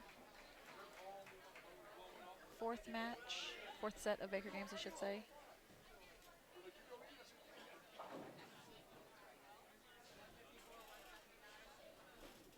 Marissa did not like that shot. 2-4-5-7, the result. And this is when being around the ball too much and a little too much speed is going to create that type of reaction. And actually thought that shot was on line for her off her hand, and it just never picked up. It just got there and kind of. And an unfortunate miscue in the 10th for Robert Morris. A missed single pin for 168. Gives them 726 for 4. And unfortunately, with that leave in the 10th, I'm not going to really be able to gain a lot from this game. That 7-2 in the 7th frame really hurt.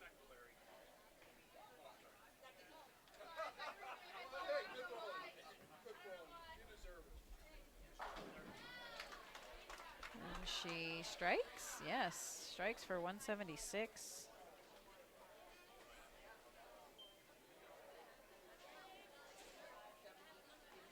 .708. So an additional 18 pins Robert Morris added to their totals. I think we're going to take a quick break while they're tabulating the scores for our position round, right? Well, we have one thing that I mentioned we do in the chat prior to breaking for this.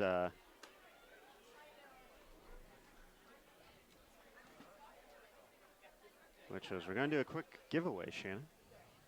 Yes, we are. Chris is very excited. Jeffrey, I think that's an excellent idea. But yeah, definitely give it a whirl, see if it works. And like I said, if you liked the out-of-box reaction you get from your equipment, I would just tell your pro shop to take it back to that. Wet sanding is a great way to even out the surface a lot.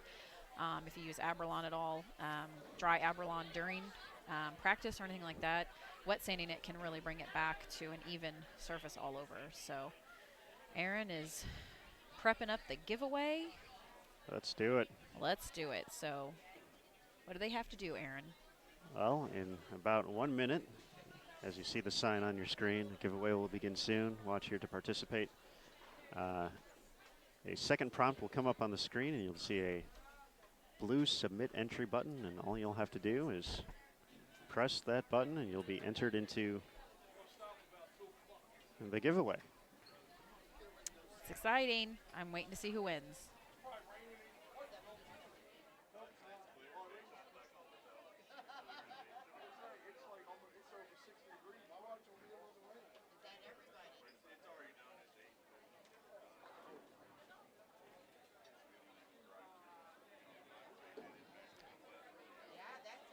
So good luck to everybody once again. Just have to click on submit entry.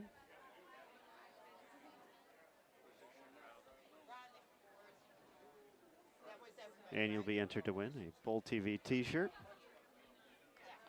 Our marketing department will get in touch with you at the conclusion of the event and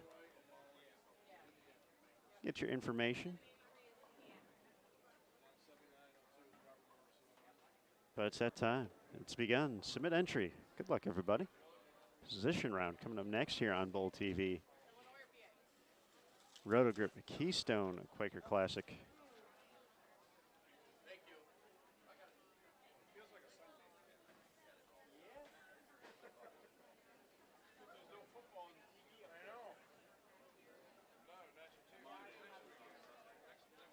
Final few seconds. Good luck, everybody.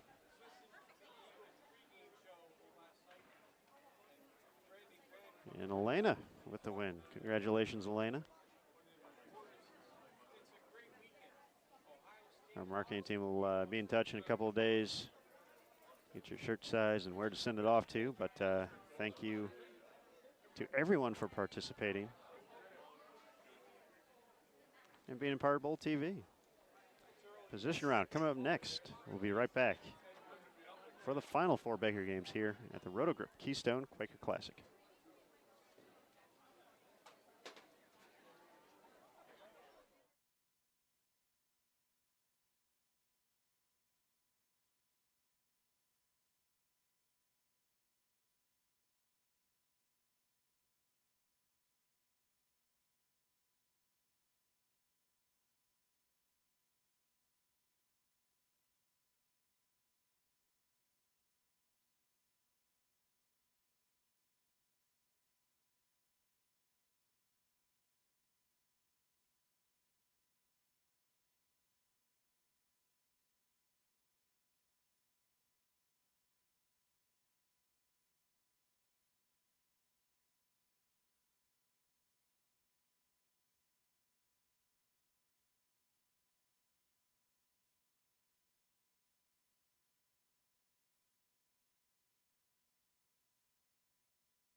All right, everybody, we're here, we're ready. It's time for the position round.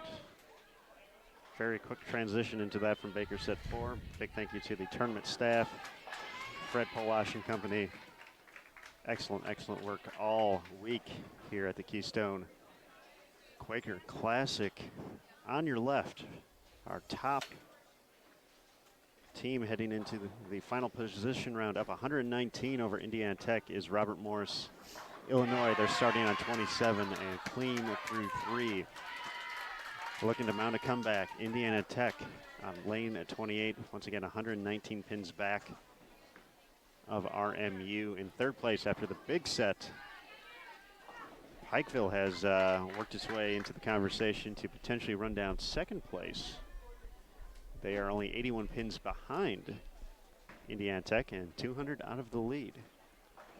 After that, a sizable drop off, about 380 pins to fourth place, but Lawrence Tech still has some bowling left to do because they're only 20 pins ahead of Wright State for that fourth spot. So Lawrence Tech at 73.24, Wright State at 73.04. With 4 games left to go. And Pikeville looking to do their best to try and run down Indiana Tech, who unfortunately opened their first frame with a split, and then went spare strike. Pikeville, spare strike. And now a double.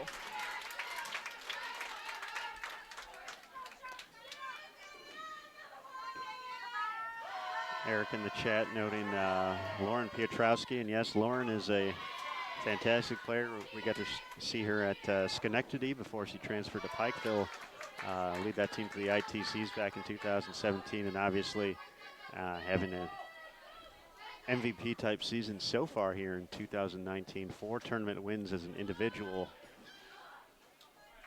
before we even turn the calendar over to 2020. So we definitely agree, Eric. A talented competitor for the Bears.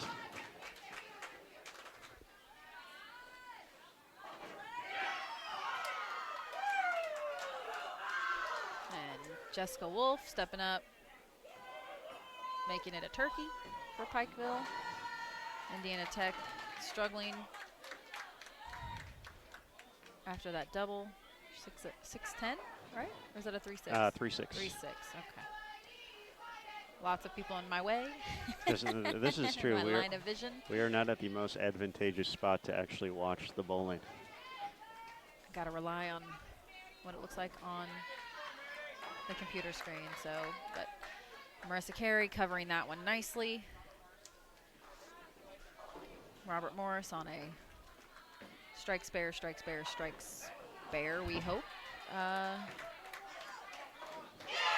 Oh, that's a washout too. I didn't see the 10 pin, but all right. So we are on pace to shoot 200 at this point. And once again, as you mentioned last block, for Robert Morris, Illinois, just do what you've been doing all week. No reason to press, no reason to get fancy with anything. Make the shots, see the transition, talk, communicate, fill frames. Absolutely. If Indiana Tech had a huge set, enough to cut that deficit to maybe 50 pins, I would say you need to take a chance. But you don't. They're struggling to really find it. And Robert Morris literally is going to be 3 games away from taking this title again, 2nd year in a row, if they can just fill frames. Stay clean. Indiana Tech gives back a few additional pins there with the missed single pin. And this is somewhat reminiscent of what we had in the men's side here at the Keystone just a couple of days ago, where RMU is kind of like William Patterson, where they've kind of they got a lead.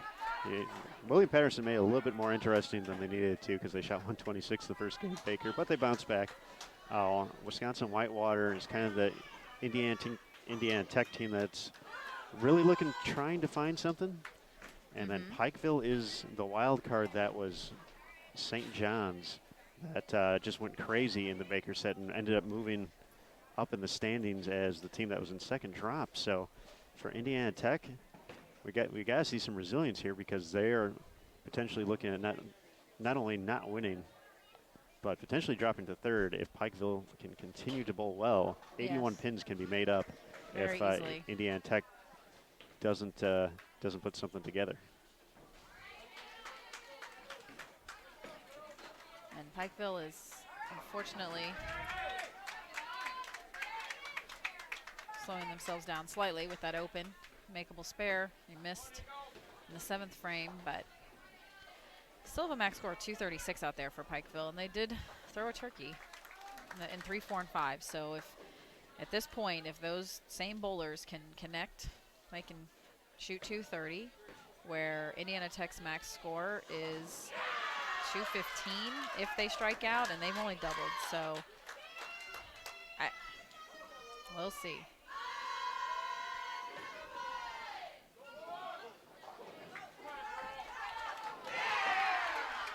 Robert Morris still on there. Spare strike, spare strike, spare strike. Shoot a nice even 200 if they go spare strike again here in the 10th, but obviously they're hoping for their anchor to connect for all 3 and shoot 220.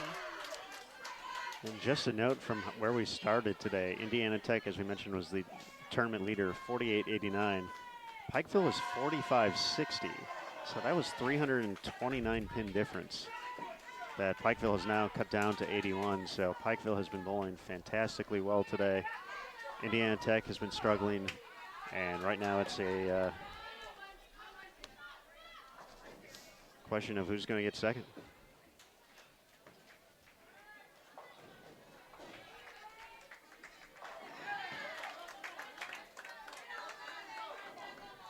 Nice double though for Indiana Tech, however. That was I think that was Brianna McKnight, I believe is her name. I'm trying to think of. I believe that's. A couple of the girls look the same, so I'm trying to make sure I have the right one. I think that's Brittany. Oh, that is Brittany Kinney. I'm Yes. sorry, you are correct. And as I said, Pikeville. I mean, I think they would have loved to have had that spare back, but shooting 240 instead of 230. But still, 230 right now when no one else is shooting a ton. I mean, Indiana Tech max score right now 193. Gonna make up 43 pins on the deficit, which is 81. So Cut it in half right there. They've done half the work already. absolutely, and still got 3 games to go.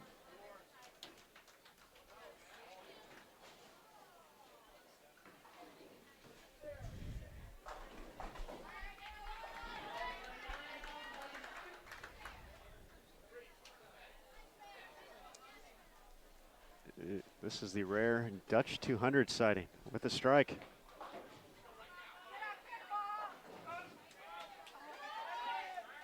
Ah. 199. And Indiana Tech. Marissa Carey stepping up.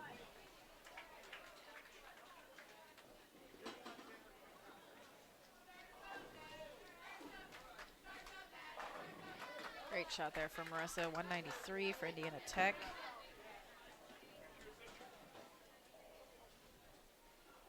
Over on 29, Jessica Wolf stepping up for her second shot in the 10th. And Lawrence Tech, max score right now of 162.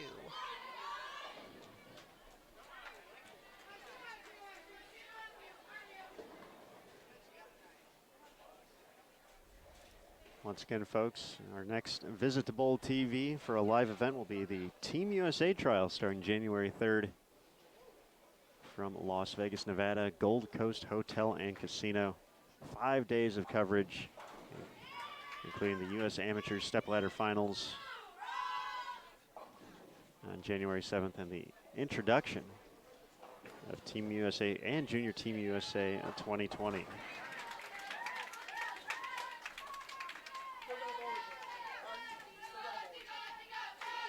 sounds like a ball return for Pikeville at the moment, so that's why they have not continued on.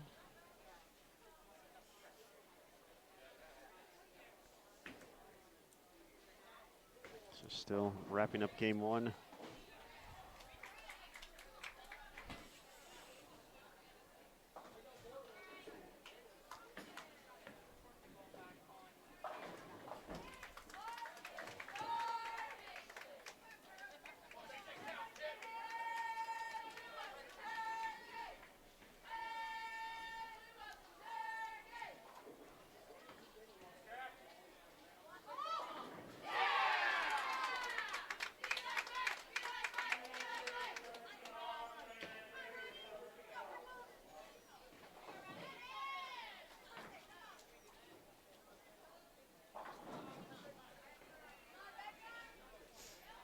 And back-to-back splits here to start game two for Indiana Tech. They just can't seem to get out of their own way right now. What is going on 29? She's still waiting to throw her. Still waiting for they called in a ball return, so still waiting for it to come back. 160 for Lawrence Tech on 30.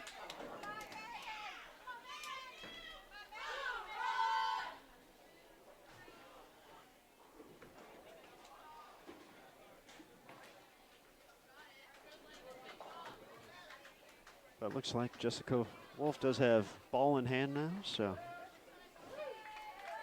ready to continue her 10th frame.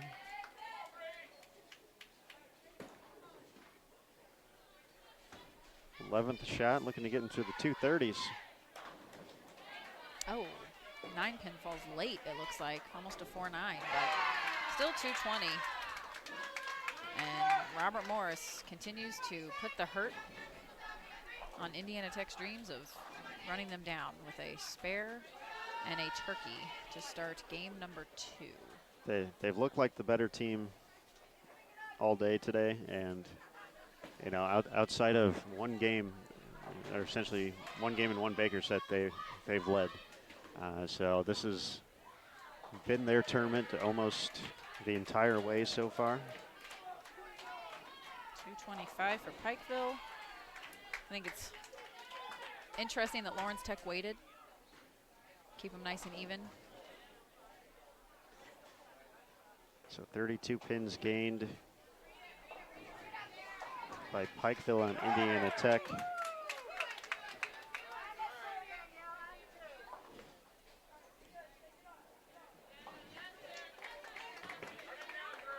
It's a 49 pin difference with 3 to go.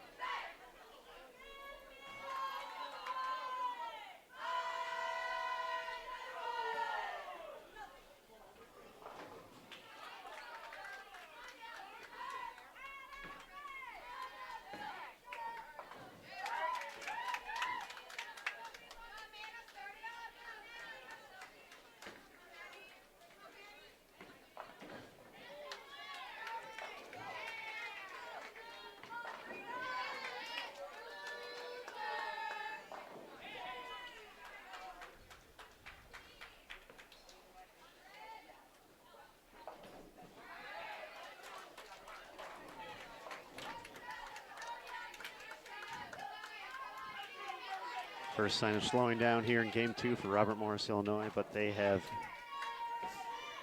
continued to do what they need to do to put themselves in position to defend their title and get some pretty sweet backpacks too. I saw them. They are nice. They are very nice. A nice touch from our tournament staff. Embroidered backpacks for the Roto Grip Keystone Quaker Classic. I also saw we had Brian LeClaire here for the men's presentation and hanging out, and I actually saw Alicia Current around. Yeah, I think her and Travis Selmer are down by the pro shop. So I'm not sure if Alicia or Travis will be helping hand out some awards, but they're pretty cool. There's been, as we mentioned, Roto Group has sponsored this event for the past 16 years, and each day they've had a representative from the company hanging around the pro shop, being available to talk about equipment and all that good stuff. So big thanks to them for supporting college bowling.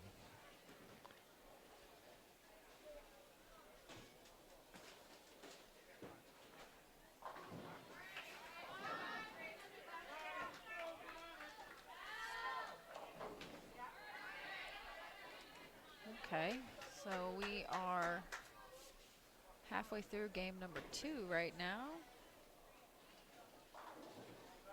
On 27-8.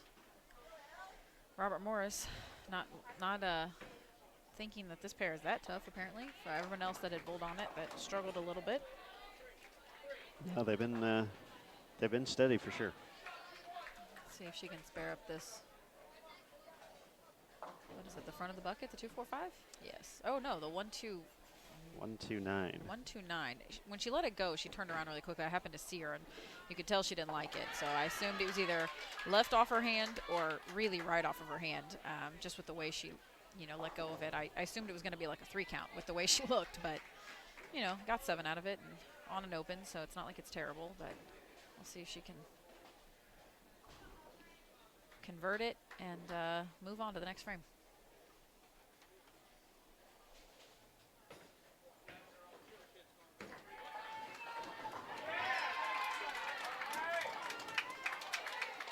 Nice conversion there.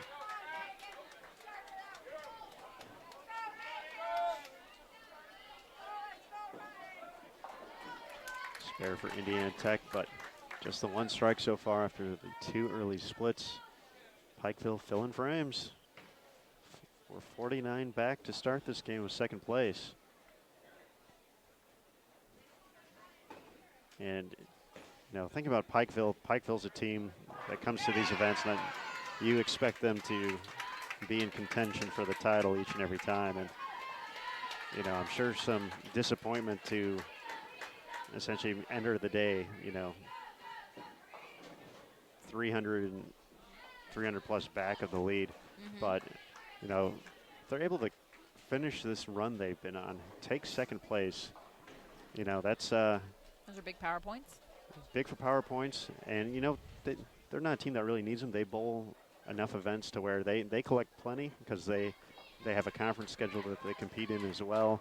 But just for the overall team morale, I mean, just to finish off that strong, say, hey, we took, Indiana Tech was a team that dominated the first event, and they beat us by however much. To come back down that many, to sneak out a 2nd place finish ahead of them, which I think they can do. And they are definitely on pace to potentially do it this game. Would be, be feeling pretty good about that, considering you go the whole week without taking a home win. Yeah. But to finish that strong when it hasn't been your week would be pretty solid. And you can see the team right now too. They are all about this. This is 2nd place is attainable right now, and they are focused, trying to get it done. Clean through 5, up in the 6th, top of the order. Robert Morris over here cruising along. 1 open this game, unfortunately, was a split, but filling frames other than that, and can shoot 211 if their anchor bowler can step up. Looks like she gets the first one. And the great reaction. Note from Daniel in the chat. Wisconsin Whitewater looks like they're able to bounce back after a rough ending here at the Keystone Quaker to get the win over Indiana Tech. Wow, okay. So congratulations, Whitewater. That would have been a good weekend for Sydney Brummond and her team of Indiana Tech if they could have held on to that particular 1st place. Yeah, that would have been a spot. That would have been a 2nd and a 1st. So it sounds like 2 seconds though. Yeah, but highest finishes for that program, I believe, in the history of that program at Tier 1 events. Looks like that extra hour or so of throwing shots may have worked well for Whitewater. Yes, absolutely.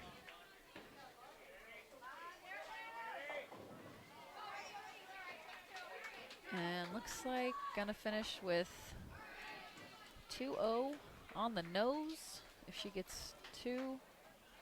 Yep.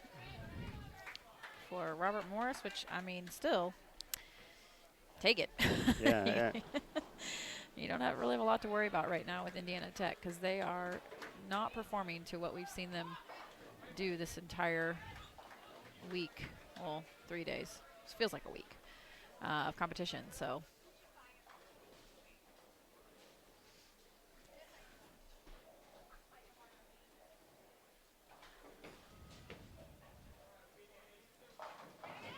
Take the 2, so very nice and steady performance out of the gates, 199, 200. So they're going to await Indiana Tech finishing in the 9th and 10th to change lanes and then bowl their last 2 games. We are in the final 2 games of competition.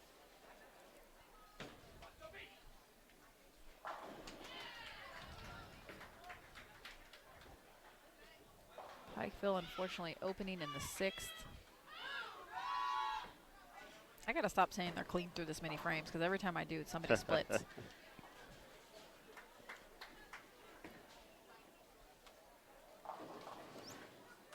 They're looking at the is the 1, 3, 5, 6, 10, and all right, cover it.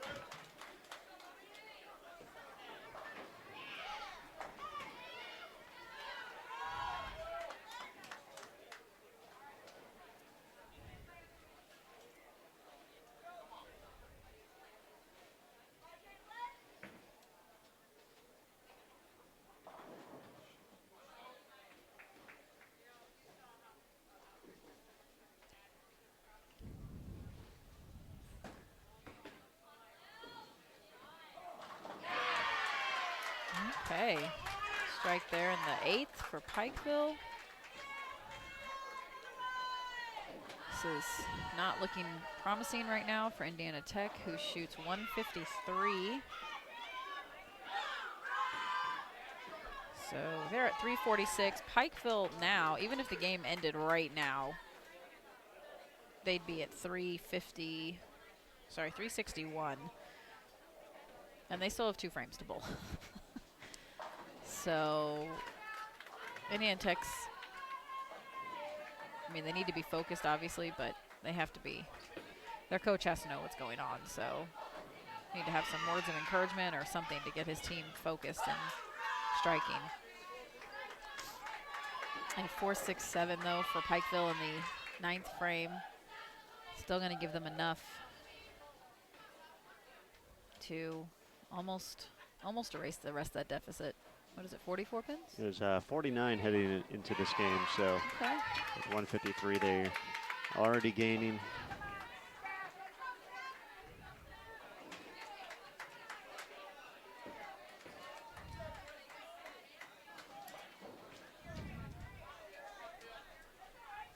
So a chance to erase 31 additional pins from the deficit here, with all 3 in the 10th. Lawrence Tech double in the 10th. Their max score right now 183.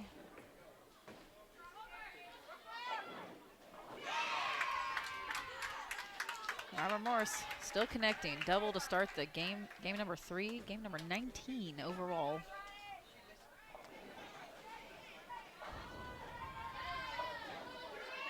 Oh, wow.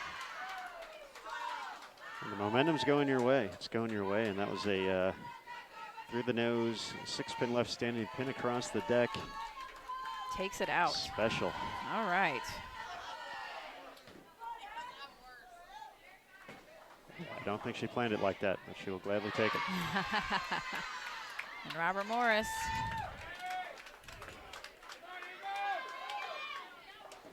Starting with the first 3.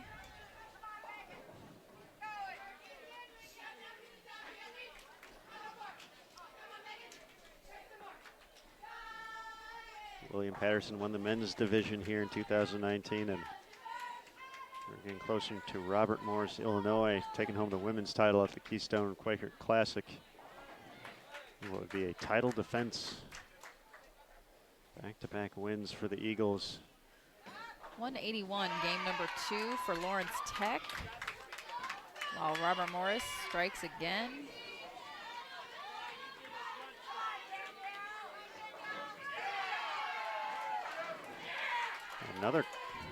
Another errant shot that results in a strike for Jessica Wolf. Very nice. They're going to gain another 30. It's getting real close for this number 2 spot. Good folks at Bowl TV land.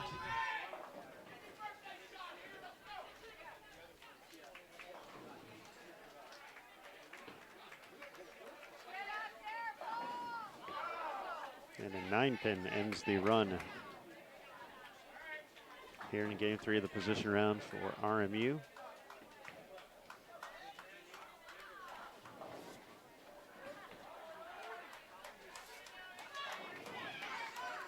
.181 for Pikeville now in the books.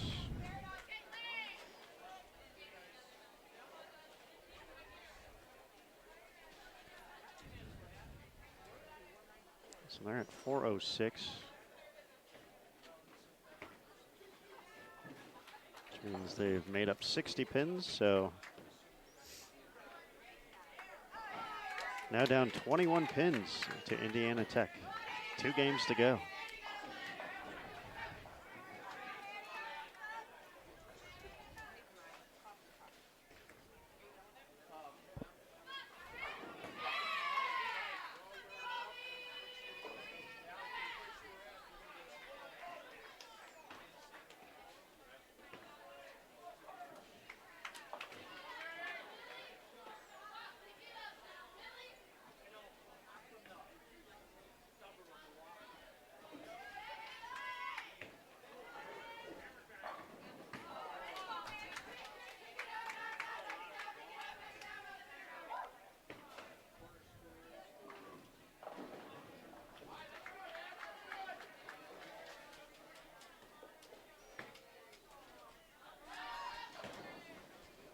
Great start from Robert Morris. 4-bagger, spare, and if I'm going to be forward and say she's going to spare again. I'm going to hope at least. They've been very good in the spare shooting department today, and that's seen a couple missteps, but been very few splits working in there, but the team hasn't let too many get away on the makeable side of spares today, and that's obviously key. But kind of one of the things, I feel they actually hit these same lanes for 4 games based off of where they finished the last position round, or Baker set 4. I think. So I think Indiana Tech finished Baker set 4 on 28, then they bowled 2 additional. So they were on the lanes for 4 straight games, and I think for Indiana Tech, they just lost the look. They just very few opportunities you get to kind of stay on that same lane over and over and over like that, and just today wasn't their day more than anything else. That's you know, every team is going to run into a situation like that, and this particular, I guess, Monday. Who's used to bowling on Mondays anyway? I know, right? But yeah, just not the day the Warriors were hoping for, but still can put up a fight for second place. Absolutely. Pikeville continues its momentum, 3 in a row to start game 3. Robert Morris, Illinois.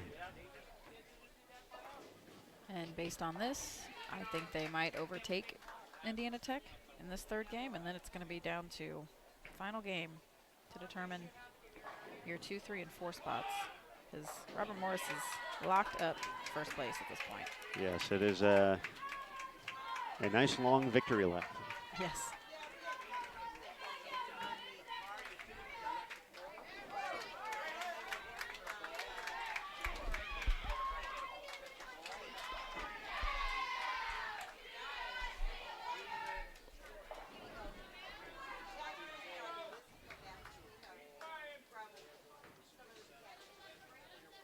Three, 6, 9, 10 left in the 4th for Pikeville. Nice cover. They elected to go the non-Shannon Sellens way. I am not super successful when I try to hook at it. I don't know why. Yeah, no. I know my ability to throw the ball straight. So.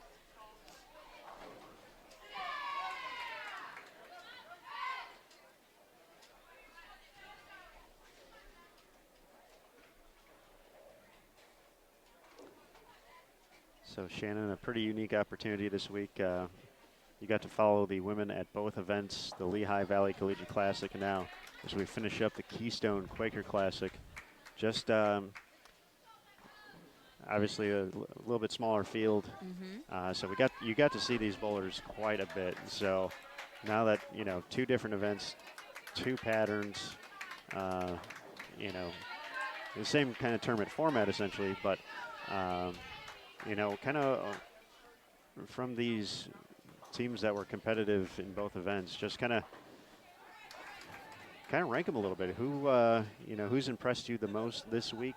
Who are kind of those one or two teams that you could see from this collection to really be a contender come April for the ITCs? Absolutely. I mean, Robert Morris, obviously. I don't know how many seniors they graduated after last year's win at ITCs, but just with the way that they started out strong yesterday, they did have obviously had a little falter in the middle of the day, but they came roaring back today. I think they used that as motivation. But honestly, I'm pretty impressed with Pikeville down the stretch. I'm not going to say I'm not impressed with Indiana Tech. Definitely they killed it the first 2 days, but they definitely need to figure out how to get themselves back focused in these situations. Team games, you can hide those open frames and you can hide those miscues, but you can't hide them in Baker. And Pikeville, obviously they've had a few miscues as well, but for the most part, they've fought, and they fought honestly the other tournament as well. So I'm pretty impressed with both of the programs.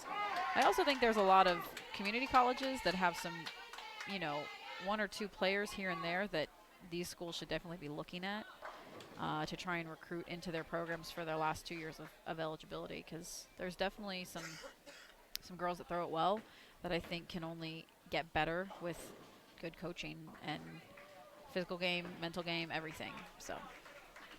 All righty. Well, thanks, Shannon. You're welcome. Looks like a max 212 here for Robert Morris with a strike here in the fill. Some of the other schools are getting done, turning in score sheets.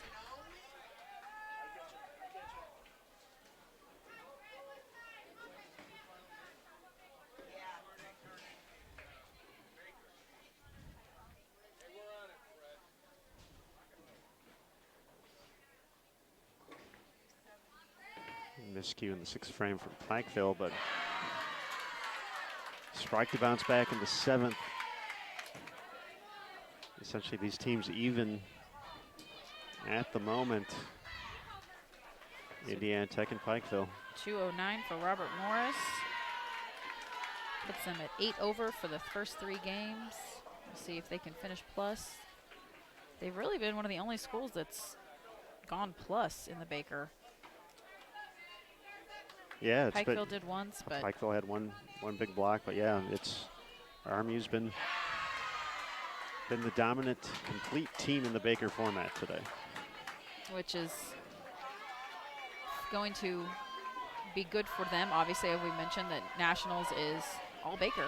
So if they can gel together in Baker the way they do, it's going to bode well for them.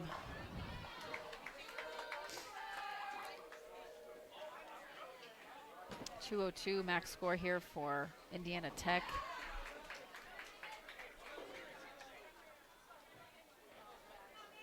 Pikeville looking for 3 in a row, 9th frame. Doesn't fall. Gonna lean on the 10. But still a max score of 222, which will erase the deficit by 1, I believe. Is that correct? If they shoot It was 222? 21 pins, yep. So, oh wait, it would be 1 pin different if they both struck out.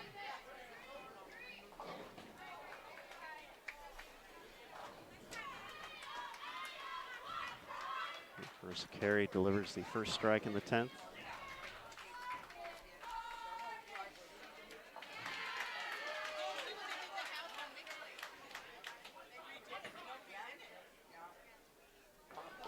Marissa, the tournament MVP at the Lehigh Valley, gets that one right of target. 7 count, 189 with a spare. And Pikeville. And the spare still has 222 out there. That would be more than enough to take the lead. Not going to get the first strike in the 10th, though. 245. 209 to. So it could still be 20 pins would be the difference. So it'd be a 1-pin advantage. With just one game left to go. So Indiana Tech has 535 after 3. Robert Morris 608. Lawrence Tech finishes with 186. 527 after 3. And awaiting the second shot in the 10th for Pikeville to see how they are going to finish. But Robert Morris continues to strike. Enjoy the moment. Yes. The Eagles. Back-to-back tournament wins in this tournament. That's tough to do. That is tough to do. Yes. Just because the bowlers change, I mean, every year, and somebody who helped your team to a finish the year prior could have been a senior. So the experience, so it's interesting when you have teams that are able to repeat like that.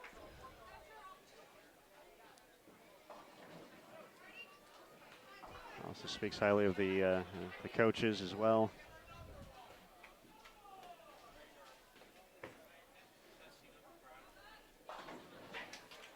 And their efforts, but yeah, just a fantastic performance from RMU. Fought back after losing the lead. Gained it after a very impressive 897 and have not looked back. Which was the second set, right? Which Second was, set? correct. The one that I said would be the turning point because they were going unopposed. Like I said, I should play the lottery. You should. You could start on Lightning Skill 1 over here to your right. I'm not sure how it works, but I'm not really sure that a computerized game is a game of skill. I'm not really sure how they consider that, but that's okay. I mean, I used to work at a casino, and slot machines are not games of skill at all. would 100% agree. And They Jessica 100% Wolf don't like me. gets 8 for 207, so the deficit will be 3 pins, it looks like, going into the last game. And they have 613 after 3, so let's see what they can do. Indiana Tech washing out the first shot. Another 6 count. Looks like it could be the rail.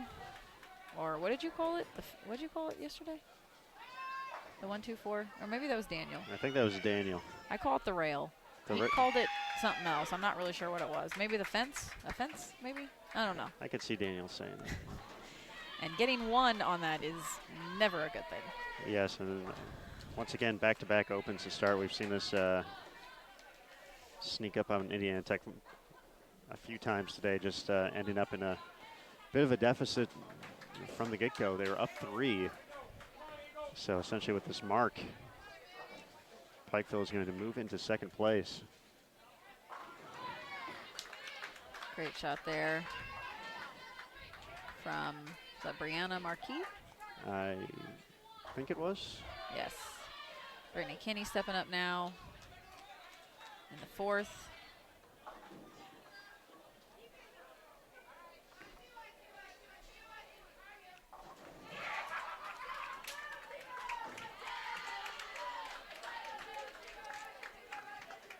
And Pikeville has spared their first shot.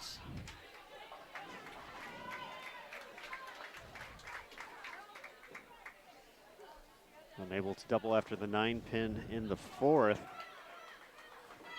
So Pikeville a few frames behind, which will potentially make the math easy for us. Yes, it will.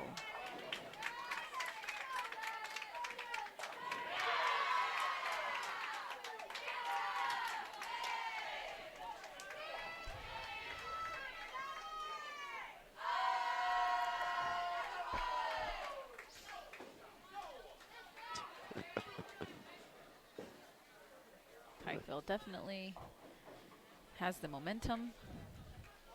I don't know if they know at this point. I'm sure their coach probably has an idea if they've taken over second place, but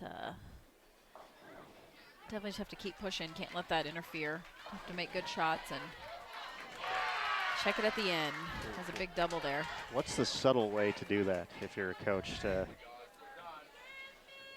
You have parents To doing let that 'em know. for you. Oh, to let them know they just need to keep going? just keep going? You Keep, don't even say anything. You just keep like, great shot, do it again. Great shot, do it again. It's all you really can do. There's no real subtle way of being like, hey, by the way, you guys just moved into second. Just keep doing what you're doing. Because then if you start thinking about that, then you're not focused on making a good shot. Absolutely.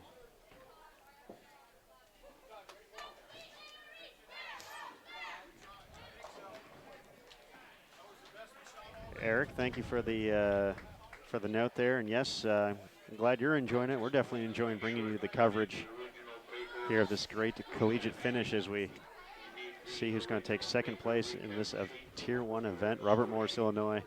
Victory lap already underway, Absolutely. but still second place up for grabs. Just 3 pins between Indiana Tech and Pikeville starting this game. Indiana Tech on lane 27, Pikeville on 30. Eric, I think that's a great reason why tournaments like the Brunswick World Team Challenge were so popular for so long. It was a team tournament, and it wasn't like, 3 games a team and double singles. It was literally just a Baker tournament. I would love to see a tournament like that come back, even if that one comes back around or somebody starts a new one. But such a fun tournament to witness. The few times that I did, they actually bowled at my home center a few times. They had big finals there. Team USA bowled actually one year in that particular tournament. So pretty interesting, but it's a great tournament for team bowling as an adult. And Eric, if you want to know what Chan's talking about, we have a few of those actually available in one of our other VOD channels here, so video on demand. So be sure to check out the vault after you finish up today. We got some of them from the mid-90s. A lot of great things, I'm going to say it, a lot of great haircuts. There are some mullets, So not going to lie. if you want to see Chris Barnes with the mullet, that's a ticket. But a mullet. lot of great matches, a lot of fun, a lot of familiar faces when you look now on the PBA. It's very cool. So feel free to check that out in the vault. We like the vault. The vault has some great highlights from years past. Maybe one day I'll make it to the vault. Am I in the vault? Do we know if we're in the vault? I don't know if we got the collegiate doubles. Oh, Lord. Collegiate Pro Doubles, 2002. You'd have to look for that one. It's potentially there, though. It may just not be uploaded yet. Okay. So if I ever make it back to the office, I will try to remember to see if I can find that. All right, let's double here in the 7th and the 8th for Indiana Tech. Let's see if Pikeville can get back on it after splitting in the 5th. Does not sound like a strike.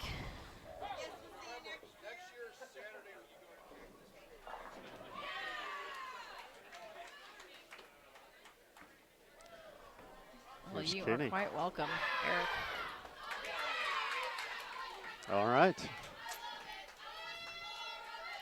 216 out there. So they have a 3-pin lead and literally are kind of tied right now. Well, actually, Pikeville opened, but they had a couple pins of advantage frame ahead. So spare there for Pikeville.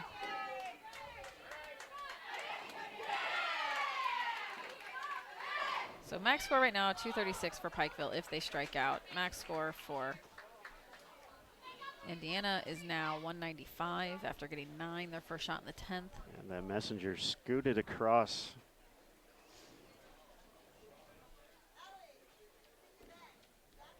And our last 2 pairs to finish are going to be the live stream pair.